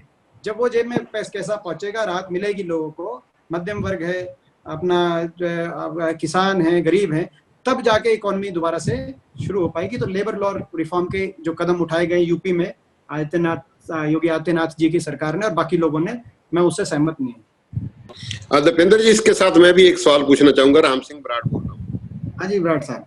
हाँ, जैसे आपने कहा कि सरकार ने 2 लाख तक करोड़ का तो कर्जा ले लिया हरियाणा सरकार ने। हाँ, आज की जो साल का नया साल जो शुरू हुआ है, नया वित्त वर्ष शुरू हुआ है, उसकी शुरुआत है, और उस शुरुआत में भी सरकार की हालत ये है कि पिछले महीने 1.5 महीने में सरकार ने 7,000 करोड़ और कर्जा लेके, ताकि कर्मचारियों को वेतन देना है या पिछले कर्जे की किस्त चुकानी है या ब्याज देना है, उसके लिए साथ में कुछ टैक्स लगाए हैं, पेट्रोल डीजल पे वैट लगाया है, मार्केट फीस लगाई है, सब्जियों पे फल पे लगाई है, कुछ दूसरी चीजें लगाई हैं, जो बस के भाड़े बढ़ाए हैं। तो क्या आपको लगता है कि हरियाणा सरकार बिना सेंटर की किसी मदद के या और के कुछ चल पाएगा? आप सेंटर को कोई चिट्ठी लिखोगे या स्टेट गवर्नमेंट को? बिल्कुल सेंटर को देना चाहिए। देखिए सेंटर की जहां तक बात है, अभी हरियाणा की जीएसटी की पूरी पेमेंट नहीं हुई भारत सरकार से। 20 लाख करोड़ का पैकेज दिया गया। सबसे पहली मेरे को ये मैं सोचता था कि कुछ ना कुछ स्टेट्स को भी मिलेगा, मगर उसमें कोई हरियाणा का नंबर नहीं आया कि स्टेट्स को जो अभी तक जो स्टेट्स के जो फिगर स्टेट्स में तो किसी को भी नहीं मिला, और कुछ भी ऐसा नहीं है स्वाय लोन के कि एमएसएमई को लोन देंगे। जब उनकी प्रोडक्शन नहीं होगी, उनके पास लेबर नहीं होगी, तो वो लोन का क्या करेंगे? लोन चुकाने के लिए लोन लेंगे। हाँ बिल्कुल सही बात है। तो ये अभी मैं समझता हूँ कि राम सिंह जी, ये बड़ी स्थिति हरियाणा में दुर्भाग्य ये है कि भाई कोरोना से पहले ही हमारे लाख चेताने के बाद लगातार हम कहते रहे कि इतने कर्ज में मत डुबाओ हरियाणा को। 60,000 करोड़ से 2 लाख करोड़ का कर्जा हरियाणा सरकार ने, 3 गुना कर्जा। आप बताइए हरियाणा में कोई 3 गुना मेडिकल कॉलेज बनाया, कोई 3 गुना कोई रेल की लाइन बनाई हो, मेट्रो बनाई हो, हाईवे बनाया 3 गुना। सरकार ने कुछ किया ही नहीं, कोई एक नया कोई परियोजना आई नहीं 5-6 साल की इनकी सरकार में, कर्जा 3 गुना। तो मिसमैनेजमेंट रही हरियाणा में, इवेंट पे इवेंट। दुर्भाग्य इस समय मैं उन बातों को नहीं लाना चाहता जिसकी वजह से अनएम्प्लॉयमेंट में देश में सबसे आगे आ गया, कर्जे में देश में सबसे आ गया। आज इसकी जो है कोरोना की जो चोट आई है, इसीलिए हमारी जो अर्थव्यवस्था है उसमें आपने देखा होगा सीएमआई की एक रिपोर्ट आई, उसमें 3 जो राज्य सबसे ज्यादा प्रभावित आए हैं कोरोना की अर्थव्यवस्था आर्थिक रूप से, उसमें बिहार, झारखंड और हरियाणा। हरियाणा का नाम जहां सबसे आगे प्रदेशों में आता था, बिहार और झारखंड के साथ हरियाणा का नाम आया है सीएमआई की रिपोर्ट में। परसों की रिपोर्ट है राम सिंह जी। तो ये दुर्भाग्य है, मिसमैनेजमेंट हुआ हरियाणा में और हमें चिंता है इस बात की को लेकर। तो उम्मीद करेंगे कि सरकार अब कम से कम जितना अब बचाव कर सकती है, दूरदर्शिता से काम करे, सही समझदारी से काम करे। दुर्भाग्य यह है कि हम ये देख रहे हैं कि सरकार हरियाणा के अंदर अभी भी राजहट में चल रही है। अब ये धान की कंडीशन इस साल लागू करेंगे, ये कैसा? दीपेंद्र जी नमस्कार, अनुराग अग्रवाल बोल रहा हूँ मैं। नमस्ते जी अनुराग जी, कैसे हो?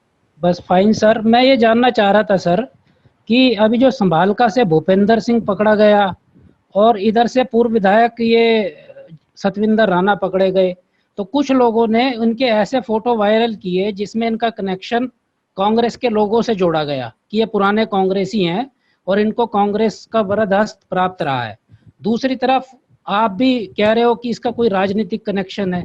तो जो जिस तरह से सोशल मीडिया पे ये दुष्प्रचार किया गया है, जो भी किया गया, इसको कैसे देखते हो? और दूसरा, आप इसका राजनीतिक कनेक्शन कैसे मानते हो सर इस पूरे शराब घोटाले का? देखो भाई, ये सरकार किसकी है? अगर गृह मंत्री कह रहे हैं पूरा एक्साइज महकमा शामिल है, तो पूरा एक्साइज महकमा कौन से कांग्रेसी लीडर के कहने से चल रहा है? भाई आप खुद समझदार हो। मैं समझता हूँ कि ये जहां तक फोटो की बात है, कोई किसी के साथ किसी सामाजिक कार्यक्रम में फोटो, जो पूर्व विधायक है वो तो जजपा से चुनाव लड़ा था उन्होंने, और उनके किससे निकट संबंध आजकल हैं। बाकी पहले किसी समय में वो कांग्रेस में भी थे, तो कांग्रेस के लोगों के साथ भी उनकी फोटो आई होंगी, स्वाभाविक है। आज हुआ है ना, ये लॉकडाउन के दौरान ये शराब घोटाला हुआ है। अब किसकी सरकार है, एक्साइज डिपार्टमेंट किसके पास है, हरियाणा सरकार में किसकी जिम्मेदारी है? इन बातों को लेके जांच होनी चाहिए। ये तो कहने की बातें हैं, मगर अनुराग जी ये बात सही है कि बड़े दुख की बात है कि इस समय भी जो है घोटालों को अंजाम देने की तरफ प्रदेश में कुछ लोग गए, चाहे उसमें कोई राजनीतिक क्लास के हों, चाहे अफसर क्लास के हों, चाहे वो शराब के मैन्युफैक्चरर ठेकेदार हों, जो लोग भी हों, इसका पूरा पर्दाफाश होना चाहिए और कोई बख्शा नहीं जाना चाहिए। मेरी पुरजोर ये मांग ही नहीं, मैं समझता हूँ लोगों की जनभावना ये है। ऐसे समय में इस तरह की कार्रवाई नहीं होनी चाहिए थी, और इसमें जो जांच हो ऐसी जांच हो जो प्रदेश के लोगों का जिस पे विश्वास बने। अभी जो जांच हुई है, जैसे मैंने कहा, गृह मंत्री ने कह तो दिया मगर किया नहीं कुछ, तो उनकी भी करनी कथनी में फर्क आया। वहाँ जो इन्वेस्टिगेशन जो टीम बनाई है वो उस पर विश्वास नहीं बनेगा जब तक कोई जांच की प्रक्रिया ऐसी हो, निष्पक्षता जिसमें साफ दिखाई। दीपेंद्र जी, सुरेंद्र धीमान। हाँ जी धीमान साहब, काफी लंबी चौड़ी प्रेस कॉन्फ्रेंस सुन रहा हूँ। इनमें से लगभग 90% विषय पहले कुमारी शैलजा और रणदीप सुरजेवाला जी ने उठाए थे, फिर हुड्डा साहब ने उठाए थे, और आज आपने भी लगभग वो सारे विषय वही उठाए हैं। इसमें से उल्टा 2-3 पॉइंट वो छोड़ दिए जो हुड्डा साहब ने उठाए थे और रणदीप सुरजेवाला और कुमारी शैलजा ने उठाए थे कि पेट्रोल डीजल पे वैट लगा दिया, बढ़ा दिया, मंडी फीस लगा दी फल सब्जी पे, और जजिया कर उन्होंने बताया था। मैं उन विषयों पे नहीं जाना चाहता जो आपने बता दिए हैं। मेरा विषय तो एक 2-3 बातें करेक्शन करना है। जो आपने बार बार गृह मंत्री का नाम लेके कहा कि उन्होंने कहा कि पूरा एक्साइज महकमा ही इसमें शामिल है। उन्होंने ये कहा था कि बिना पुलिस के और बिना एक्साइज विभाग के मिले शराब की एक बोतल भी अवैध तौर पर नहीं बिक सकती। नंबर 1। नंबर 2 कहा, रोहतक रेंज के जो आजकल पहले आईजी थे अब एडीजीपी बन गए हैं, उन्होंने इस केस की एसआईटी जो पुलिस की स्पेशल इन्वेस्टिगेशन टीम होती है वो गठित करके वो जांच कर रही है। इसमें धीमान साहब उनकी स्टेटमेंट ये है, 2 स्टेटमेंट है उनकी स्टेटमेंट है, मैंने कार्रवाई कर दी, आबकारी विभाग अभी चुप, बिना रिपोर्ट के पुलिस क्या करे। उसके बाद उन्होंने कहा कि ये पहले दिन की रिपोर्ट है। तो दूसरी बात कही कि एक्साइज स्टाफ की मिलीभगत के बिना नहीं जा सकती।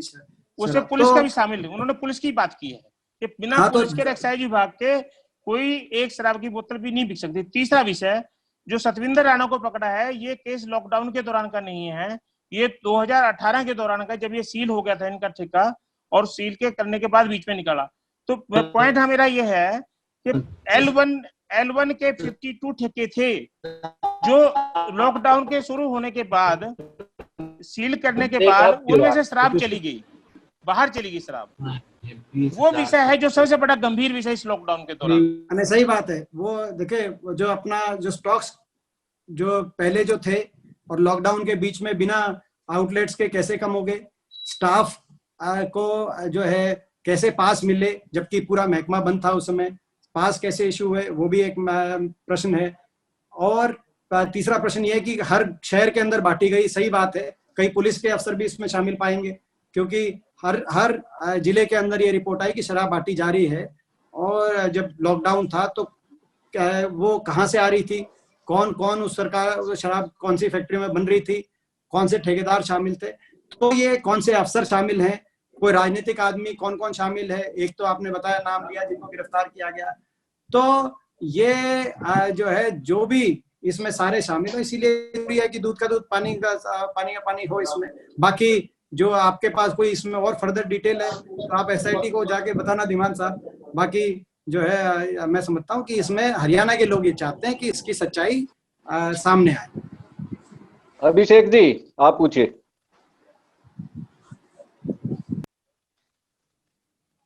आवाज नहीं आ रही आपकी। हेलो, हाँ अभिषेक जी। तो सर एक वीडियो इस समय अब आ रही है, पूछिए। इस समय एक वीडियो चल रहा है जिसमें मुलाना के विधायक कांग्रेस से संबंध रखते हैं, उन्होंने भी प्रतिक्रिया दी और वही कई अखबारों में भी इसका जिक्र आया था कि उप मुख्यमंत्री दुष्यंत चौटाला ने नेता प्रतिपक्ष की उम्र को लेकर एक बयान दिया था। सर उसको किस तरह देखते हैं आप? देखिए वो वीडियो मैंने भी देखा है जिसमें उन्होंने कहा कि जो नेता प्रतिपक्ष हैं वो जो है कितने लंबे समय तक जो है रहेंगे और वो कितने लंबे समय तक रहेंगे। तो मैं इसमें यही कहना चाहता हूँ कि ये काम सरकार का नहीं है, ये वो जान लें ये भगवान का काम है, कौन कितना लंबे समय तक रहता है नहीं रहता, जाना एक दिन सबको है, मगर ये सौभाग्य से सरकार तय नहीं करती। तो जो है मैं विषय ये नहीं है, वो जो जिस बात पे उन्होंने कहा कि दादूपुर नलवी और जल संरक्षण कि भाई किसको कितनी चिंता है, तो इसका मतलब ये है कि भाई जो है कोई अगर कोई 60-70 वर्ष की आयु का कोई व्यक्ति है उसको चिंता ही नहीं है देश में, उनका ये तात्पर्य था। तो उसमें तो सभी शामिल हैं, देश के प्रधानमंत्री जी से लेकर तमाम प्रदेशों के मुख्यमंत्रियों तक। तो ये कहना कि उनको आगे की चिंता ही नहीं है और केवल जो है किसी और को चिंता है आगे, ये ठीक नहीं था। हमें जल संरक्षण की पूरी चिंता है, इसीलिए हमने दादूपुर नलवी नहर बनवाई थी, हासी बुटाना नहर बनवाई थी। दादूपुर नलवी को इन्होंने अब बंद करवाने का काम किया, इनको चिंता है तो दादूपुर नलवी को शुरू कराए मुआवजा देकर। और ये इस समय में किसान को ऐसी चोट ना मारे और उस चोट को मारने के बचाव में जो है उम्र के का उदाहरण देके ढाल बना के कोई आर्गुमेंट ना रखें, मेरा ये सुझाव है। जितेंद्र जी, सुनील कादियान बोल रहा हूँ मैं, जनमत हरियाणा से। हाँ सुनील जी। मेरा सवाल ये है कि कोरोना की वजह से जिस तरह सोशल डिस्टेंसिंग जो जरूरी हो गई और भी कई सारी चीजें जो जरूरी होने वाली हैं, और आने वाले कुछ दिनों में बड़ौदा का उपचुनाव होना, तो क्या बड़ौदा का जो उपचुनाव हो वो रैली लेस चुनाव होगा, और आने वाली राजनीति पर भी कोरोना का इस तरह का असर रहेगा कि बिना रैलियों के जो हो चुनाव लड़े जाएंगे? देखिए कादियान जी, हेलो हेलो। जी जी जी। देखिए आने वाले समय में क्या होगा, कैसे होगा, इसको लेके हम सबकी चिंता आपको भी हमें भी है। WHO का सुन रहा था मैं कल या परसों, इसमें उन्होंने कहा कि भाई we have to learn to live with Corona. Ebola virus आई, उसका 1976 में आई, उसका 2019 में जाके वैक्सीन आया। HIV वायरस है, उसका आज तक वैक्सीन ही नहीं आया। तो जो है, तो उन्होंने जो कहा कि भाई ये कोई तय नहीं है कब तक वैक्सीन आएगा नहीं आएगा, तो ये एक चिंता का विषय है। कैसे हर प्रक्रिया पे क्या प्रभाव पड़ेगा, पत्रकारिता पे क्या प्रभाव पड़ेगा, लोकतंत्र की जो प्रक्रियाएं हैं राजनीतिक, उन पे क्या प्रभाव पड़ेगा, मगर इस समय इन प्रश्नों का उत्तर देगा। जहां तक बड़ौदा की उपचुनाव की बात है, हम उसके बारे में भी नहीं सोच रहे, हम कोरोना से लड़ने के बारे में सोच रहे हैं। मगर मुझे विश्वास है कि बड़ौदा ऐसा का पूरा आशीर्वाद मिलेगा। जब भी कभी चुनाव होगा, लोगों का आशीर्वाद वहां पे हमारे साथ है। दीपेंद्र जी, एक सवाल है। हाँ जी, आवाज आ रही दीपेंद्र जी? हाँ, कौन बोल रहे हैं? दीपेंद्र जी, मैं कुमार रमेश बोल रहा हूँ। हाँ, कैसे हो कुमार? मैं बहुत बढ़िया हूँ। दीपेंद्र जी, देखिए, सरकार कह रही है, केंद्र सरकार, या आपके समय की बात करें जब कांग्रेस की केंद्र शासित सरकार थी, तब भी आधार कार्ड एक मेन वैल्यूएबल थिंग था कि आधार कार्ड हर चीज से जुड़ा होगा। आज जब सरकार हर किसी को पैसे बांटना चाहती है, राशन बांटना चाहती है, तमाम चीजें देना चाहती है, तो तमाम अपनी प्रक्रियाओं को छोड़कर एक आधार कार्ड पर क्यों नहीं दे देती? चाहे पैसा हो, चाहे आम आदमी जो है मजदूर है, पलायन कर रहा है, उसको पैसे चाहिए, उसको खाने के लिए चाहिए, तो क्यों नहीं सरकार एक आधार कार्ड पर चाहे कुछ फिक्स पैसे दे दे कि भाई आपके पैसे ये है, आप लीजिए, इसको उपयोग कीजिए। ये तमाम राशन कार्ड और ये सब प्रक्रियाएं क्या होना आवश्यक है, आप मानते हैं?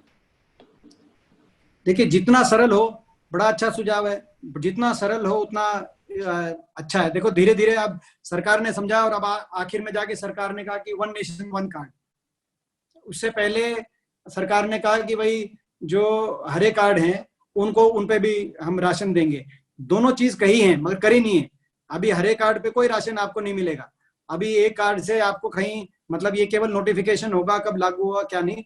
मगर आप वाली बात मेरे को, आपका सुझाव मेरे को पसंद आया कि हम किसी तरीके से आधार से जोड़ने की तरफ और बढ़े, और ज्यादा इसको इजी करें, तो उतना ही हम गरीब आदमी तक वो लाभ पहुंचा पाएंगे। या बड़ा अच्छा सुझाव है, इसको भी हम। दीपेंद्र जी, सबसे बड़ी जो कारण है वो क्योंकि आधार कार्ड एक व्यक्ति का एक ही आधार कार्ड है, उसमें कोई डबलिंग नहीं है, कुछ नहीं है। तो मुझे लगता है अगर सरकार उस एक आधार कार्ड पर पैसे दे या राशन दे, तो ना तो फ्रॉड होगा ना कुछ होगा। और जब भारत सरकार भी चाहती, विपक्ष भी चाहता है कि आम आदमी को लाभ मिले, चाहे वो फैक्ट्री मजदूर हो, चाहे कामगार लेबर हो, चाहे इवन की किसान हो, कोई भी हो, तो क्यों नहीं आधार कार्ड के हिसाब से ही पेमेंट करनी चाहिए, बजाय कि आप राशन कार्ड बनवाइए, यूनिक नंबर एक और लीजिए और अपना हरियाणा के पोर्टल में रजिस्ट्रेशन करवाइए। देखो, ये कुमार जी, मैं समझता हूं कि ये बड़े रिफॉर्म्स का समय है, और ये बिल्कुल सही है कि एक कार्ड कर देना चाहिए। ये रिफॉर्म भारत के अंदर करने का, जब आपदा आती है तो कई उसमें चुनौतियों में संभावनाएं भी आ जाती हैं, और ये एक बहुत ही अच्छा सुझाव है। मैं देखिए 6 वर्ष तक, जैसे आपको पता है, मैं अमेरिका में था। वहां अमेरिका के अंदर एक ही कार्ड होता है, उसी पे जो सहायता मिलती है वो सहायता भी उस पे मिलती है, उसी पे बाकी सारी चीजें एक कार्ड पे उन्होंने कर रखी हैं। जो स्टूडेंट्स को भी जो होता है, क्योंकि मैं स्टूडेंट भी रहा वहां, मैंने काम भी किया, और चाहे उसमें कोई H1B पे, कोई वीजा पे हो, चाहे कोई ग्रीन कार्ड पे हो, चाहे कोई उनका सिटीजन हो, सबका एक कार्ड है, उसी पे इंडिकेट हो जाता है कि क्या किसका क्या स्टेटस है। तो मैं समझता हूँ हमारे देश के अंदर भी ये समय है, इस तरह की जो आपने सोच रखी है, ये बड़े अच्छे, इसका मैं पूरी तरह से मैं आपसे धन्यवाद दीपेंद्र जी, बहुत बहुत धन्यवाद। किसी साथी का और कोई पर्सन? दीपेंद्र जी। हाँ जी, हेलो। हाँ जी कौन? धीमान जी बोल रहे थे। धीमान जी तो हो लिया। अभी सभी साथियों से जो सवाल जवाब का सिलसिला एमपी साहब यही खत्म करेंगे। किसने नहीं पूछा हो उसमें राजस्थान के सीएम ने धन्यवाद किया था प्रधानमंत्री का 20 लाख करोड़ पे। कौन धीमान जी बोल रहे हैं क्या? हाँ जी, राजस्थान के सीएम ने राजस्थान के सीएम ने नहीं जो है उन्होंने ट्वीट करी थी राजस्थान के सीएम गहलोत साहब ने, और कहा था कि ये बहुत जरूरी था, मांग कर रहे थे कि पैकेज मिले जी, और हम इसका स्वागत करते हैं। हमें इंतजार रहेगा ये किस किस वर्ग को कितनी राहत इस पैकेज में मिलती है। जी, वो आज भी इंतजार है। मैं उनके ट्वीट से सहमत हूँ। 20 लाख करोड़ बहुत बड़ी घोषणा थी, मगर कर्जे का इंतजार नहीं कि किस वर्ग को कितना कर्जा किस कंडीशन पे दी जाए। अभी तक कर्जों की घोषणा हुई है कि एमएसएमई इतना कर्जा, किसान को इतना कर्जे के रूप में, किसान कि भाई लेना चाहे तो ले लो, फैक्ट्री वाले लेना चाहे तो कर्जा इतना ले लो, NBFCs non banking financial companies वो इतना कर्जा लेना चाहे तो ले लो, 30,000 करोड़ उनको दिया है। तो कर्जे का इंतजार नहीं है धीमान साहब, जो है पैकेज का इंतजार है। इस टाइम कर्जे लेने की कितनी कैपेसिटी किसकी है, कितने मीडिया हाउस कितने कर्जा ले सकते हैं। बहुत से मीडिया हाउसों को भी दिक्कत आ रही है, मैं सबसे बात करता हूं, तो उनको एक राहत की जरूरत है, कर्जे की आवश्यकता नहीं। किसी सामान्य साथी का कोई और सवाल? हाँ चांदवीर जी, मेरा एक सवाल है। हाँ जी, कौन? दीपेंद्र जी, पहले भ्रष्टाचार के आरोप लगने पर जनप्रतिनिधि कहीं ना कहीं स्वेच्छा से इस्तीफा दे दिया करते थे, और आज जिस तरह की राजनीति हो गई है उस पे आपकी टिप्पणी चाहूंगा। ये तो अपना, ये तो देखो सबका आत्ममंथन का विषय है कि राजनीति में हम कहाँ पहुंचे हैं कि उसमें गिरावट आई है कि राजनीति का स्तर बढ़ा है। तो ये तो एक जनरल बात है। देखिए, ये इस्तीफे की जहां तक बात है, लोग अपना आत्ममंथन करें, मगर कहीं अगर कोई भ्रष्टाचार का मामला आता है तो वहां सच्चाई उजागर होनी आवश्यक है, उसकी इंक्वायरी फेयर होनी, निष्पक्ष होनी, ये हमारी मांग है। बात सवाल बड़ा संक्षिप्त आपने ये एक लाइन में समेट दिया है, लेकिन क्या नैतिकता की जरूरत आज राजनीति को आदर्श का? चांदवीर जी। हाँ जी, हाँ जी, यार हमारा भी कोई बताओ बिल्कुल। कौन? पूछे जी। तक्षक साहब नमस्कार सर। ये जो केंद्र सरकार ने जो 20 लाख करोड़ का पैकेज घोषित किया है, वो सुनने में बड़ा शानदार लगता है, और इसकी बिंदियां अगर लगाते जाए तो भी बड़ा वक्त लगेगा कि 20 लाख करोड़ कब होंगे लिखित में। मैं आपसे ये जानना चाह रहा था कि जो कोरोना की वजह से जो लोग मजदूर पैदल अपने घरों के लिए रवाना हुए, भूख से मरे, प्यास से मरे, एक्सीडेंट से मरे, रेल की चपेट में आने से मरे, इस 20 लाख करोड़ के पैकेज में क्या इन गरीब मजदूरों के लिए भी कोई मुआवजे की राशि तय की गई है, और अगर नहीं की गई तो आपकी तरफ से क्या डिमांड है? देखिए, बिल्कुल सही बात है। 20 लाख करोड़ सुनने में बहुत बड़ी अमाउंट है, और है भी बड़ी अमाउंट, सुनने में नहीं है भी। अगर 20 लाख करोड़ का पैकेज दिया जाए तो हर घर, जैसे मैंने बताया कि 25 करोड़ हाउस होल्ड है देश में, 20 करोड़ हाउस होल्ड के हर घर के बाटे 1 लाख रुपए आ जाएंगे, जो कि गरीब मजदूर के लिए तो 1 लाख रुपए में उसको बहुत ज्यादा राहत मिल जाएगी। मध्यम वर्ग को भी 1 लाख रुपए सारे देश कवर हो जाएगा। मध्यम वर्ग भी कवर है, केवल गरीब और किसान नहीं। कुछ बहुत बड़ी राशि है।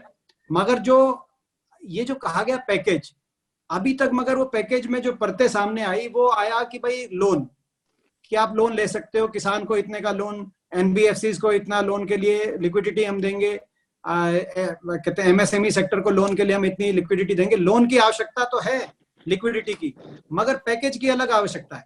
जो हर देश में पैकेज अलग दिया गया है, और मॉनेटरी स्टिमुलस और फिस्कल स्टिमुलस हर देश में अलग अलग है। 2 स्टिमुलस होते हैं।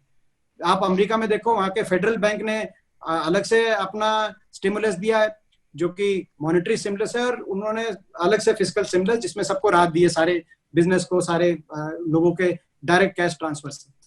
तो वो मिसिंग है हमारे देश में। अभी तक किसको कितना मिला, क्या किसान के खाते में कुछ आई, पेमेंट ही नहीं हो रही। किसान की अपना क्या एम्प्लॉय को कुछ एक्स्ट्रा मिला, एम्प्लॉय की छटनी हो रही है। क्या किसी छोटे दुकानदार को कोई राहत मिली, कोई 1 रुपए की राहत नहीं मिली। क्या किसी मीडिया के जर्नलिस्ट को या मीडिया पे या किसी और वर्ग को कोई राहत मिली। तो डायरेक्ट राहत हमारे देश में नहीं दी गई मजदूरों के लिए। तो इसमें 3500 करोड़ का प्रावधान किया गया है कि राशन 2 महीने तक राशन देंगे। 3500 करोड़ से ज्यादा तो मैं कह रहा हूँ राशन हरियाणा में बट लिया अपना पिछले 3 महीने में। तो अभी तक जो इसकी परतें आई हैं सामने, उसको लेके जरूर मेरे मन में निराशा है। जो ओवरऑल 20 लाख करोड़ का एक विजन है कि भाई पैकेज दिया जाए 20 लाख करोड़ का, उसका मैं भी समर्थन करता हूँ। राजस्थान के मुख्यमंत्री की क्या बात है, सारा देश करता है कि भाई 20 लाख करोड़ अगर दिए जाएंगे राहत के रूप में लोगों को, तो वो बड़ी अच्छी बात रहेगी। उसका हम मांग भी करते हैं, स्वागत भी करते हैं, मगर दिया नहीं गया है। अभी ये केवल बातों में और उलझा के रखा गया है, और जो आंकड़ेबाजियों में लोगों को उलझाया जा रहा है। असलियत में क्या मिला, अभी कुछ भी नहीं। अंतिम प्रश्न मनोज जी भास्कर से। हाँ मनोज जी, आप ठीक है? हेलो हेलो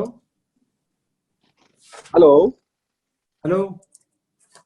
हाँ चांदवीर जी, बहुत हो गया, अब छापना भी है ये। जी ठीक है, ठीक बात है। मनोज जी कर रहे थे। हेलो, हाँ मनोज जी। हाँ जी भाई साहब।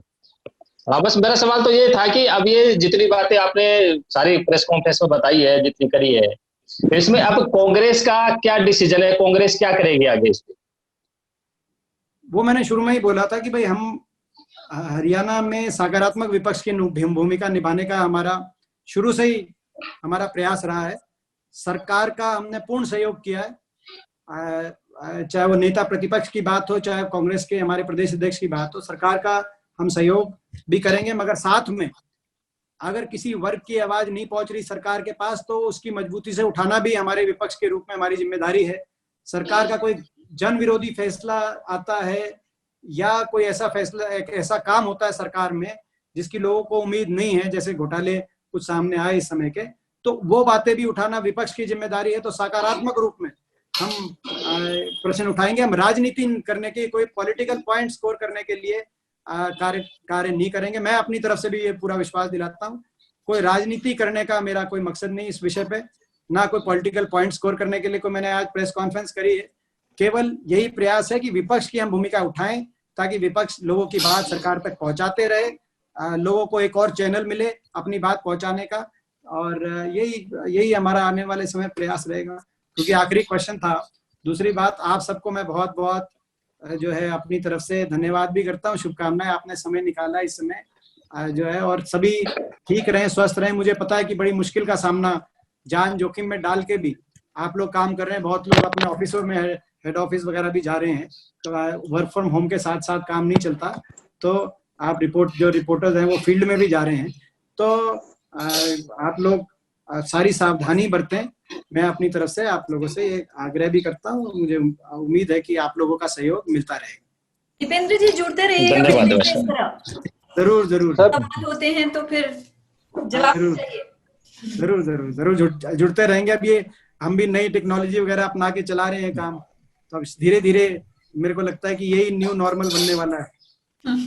सभी वरिष्ठ पत्रकार साथियों को राम राम और धन्यवाद जो आज आपने। हाँ जी हाँ जी। हेलो, अनुज नरवाल बात ना भाई साहब, 1 घंटे से ही वेट कर रहे हैं भाई साहब। चलो अनुज जी, चलो अनुज जी आप पूछो भाई। दीपेंद्र जी, एक मीडियम क्लास के लिए सवाल है। सबका सवाल ये है कि हरियाणा सरकार ने एक आदेश दिया था प्राइवेट स्कूलों के लिए, जैसा आपने शुरुआत में बोला, लेकिन बड़ी दिक्कतें आ रही हैं कि जैसे पंजाब में भी इम्प्लीमेंट हुआ है और दिल्ली में, लेकिन हरियाणा में नहीं हो रहा। तो ऐसे में आपने कहा बीच में एक रास्ता हो, तो वो रास्ता क्या हो? देखो, इसमें स्कूलों में पंजाब में तो फीस के अंदर राहत देने की बात आई है। हरियाणा में कोई फीस में राहत की बात नहीं थी। पहले एक आदेश था, उसको फिर बदला गया था। ये था कि भाई एक तरीके से कि भाई फीस ना बढ़ाई जाए, मगर इससे काम नहीं चलेगा। कहीं ना कहीं कुछ ना कुछ राहत देनी पड़ेगी फीस के अंदर। और जो राहत दी जाए, वो हरियाणा, कई ऐसे स्कूल हैं जो राहत देने में सक्षम है, कई ऐसे स्कूल हैं जो राहत देने में सक्षम अगर नहीं है तो वहां कोई ऐसा तरीका निकाले कि उनको भी राहत मिले, उनको सरकार की तरफ से कोई ना कोई राहत प्रोवाइड हो, मगर स्कूलों की फीस में सर्टनली कुछ ना कुछ डिडक्शन होनी चाहिए प्राइवेट स्कूलों की फीस में, ऐसी हमारी मांग है, क्योंकि बहुत से खर्चे ऐसे स्कूल के जो अभी हो नहीं रहे, तो स्कूल देने में सक्षम है, बाकी जहाँ नहीं है उनकी कोई प्रक्रिया हो, वो सरकार को अप्लाई करें, दिखाएं कि भाई हमारा इतना स्टाफ है, ये है और इसीलिए हम देने में सक्षम नहीं है, वहां सरकार थोड़ी सब्सिडी उन स्कूलों को दे, मगर कुछ ना कुछ सारे जितने पेरेंट्स हैं उसको इस पीरियड में राहत स्कूलों की फीस में कटौती के माध्यम से दी जा सकती है। इसमें ऑडिट नहीं हो रहा, इसमें देखा गया बहुत सारे स्कूलों ने सरकारी ऑडिट नहीं करवाया अब तक। अच्छा हाँ, ये एक और बात है, इसमें ऑडिट छोड़ो, स्कूलों ने फीस बढ़ाई है बहुत जगह, खास तौर पे गुड़गांव से आपके जानकारी होगी, पंचकूला में देखें, रोहतक में देखें, बहुत सारी जगह से फोन आए हैं दीपेंद्र जी। हाँ, तो स्कूलों ने फीस बढ़ाई है इस दौरान, ये तो बिल्कुल ही मैं समझता हूँ कि सरकार को इसकी इजाजत नहीं देनी चाहिए और इस विषय पे सरकार तुरंत संज्ञान ले। एजुकेशन सेक्टर में मैंने 3-4 चीजें जो बोली बहुत महत्वपूर्ण है कि तुरंत सरकार एजुकेशन सेक्टर की तरफ विशेष ध्यान देके वो कदम उठाए। शुक्रिया सभी सम्मानित पत्रकार साथियों का, अच्छी वार्ता रही और आगे भी हम समझते हैं कि आगे भी हमारा ऐसे ही आपसे मिलन होता रहेगा। और मैं सांसद महोदय की तरफ से आप सभी साथियों का धन्यवाद करता हूं। जय हिंद। मैं अपनी तरफ से भी धन्यवाद करता हूँ आप सबका बहुत बहुत धन्यवाद, आपने समय निकाला और आपका इतना सहयोग मिला। और चांदरू जी का बहुत बहुत धन्यवाद, बहुत अच्छा रहा। थैंक यू भाई साहब, बहुत बहुत धन्यवाद। थैंक यू सांसद ji, thank you ji, thank you.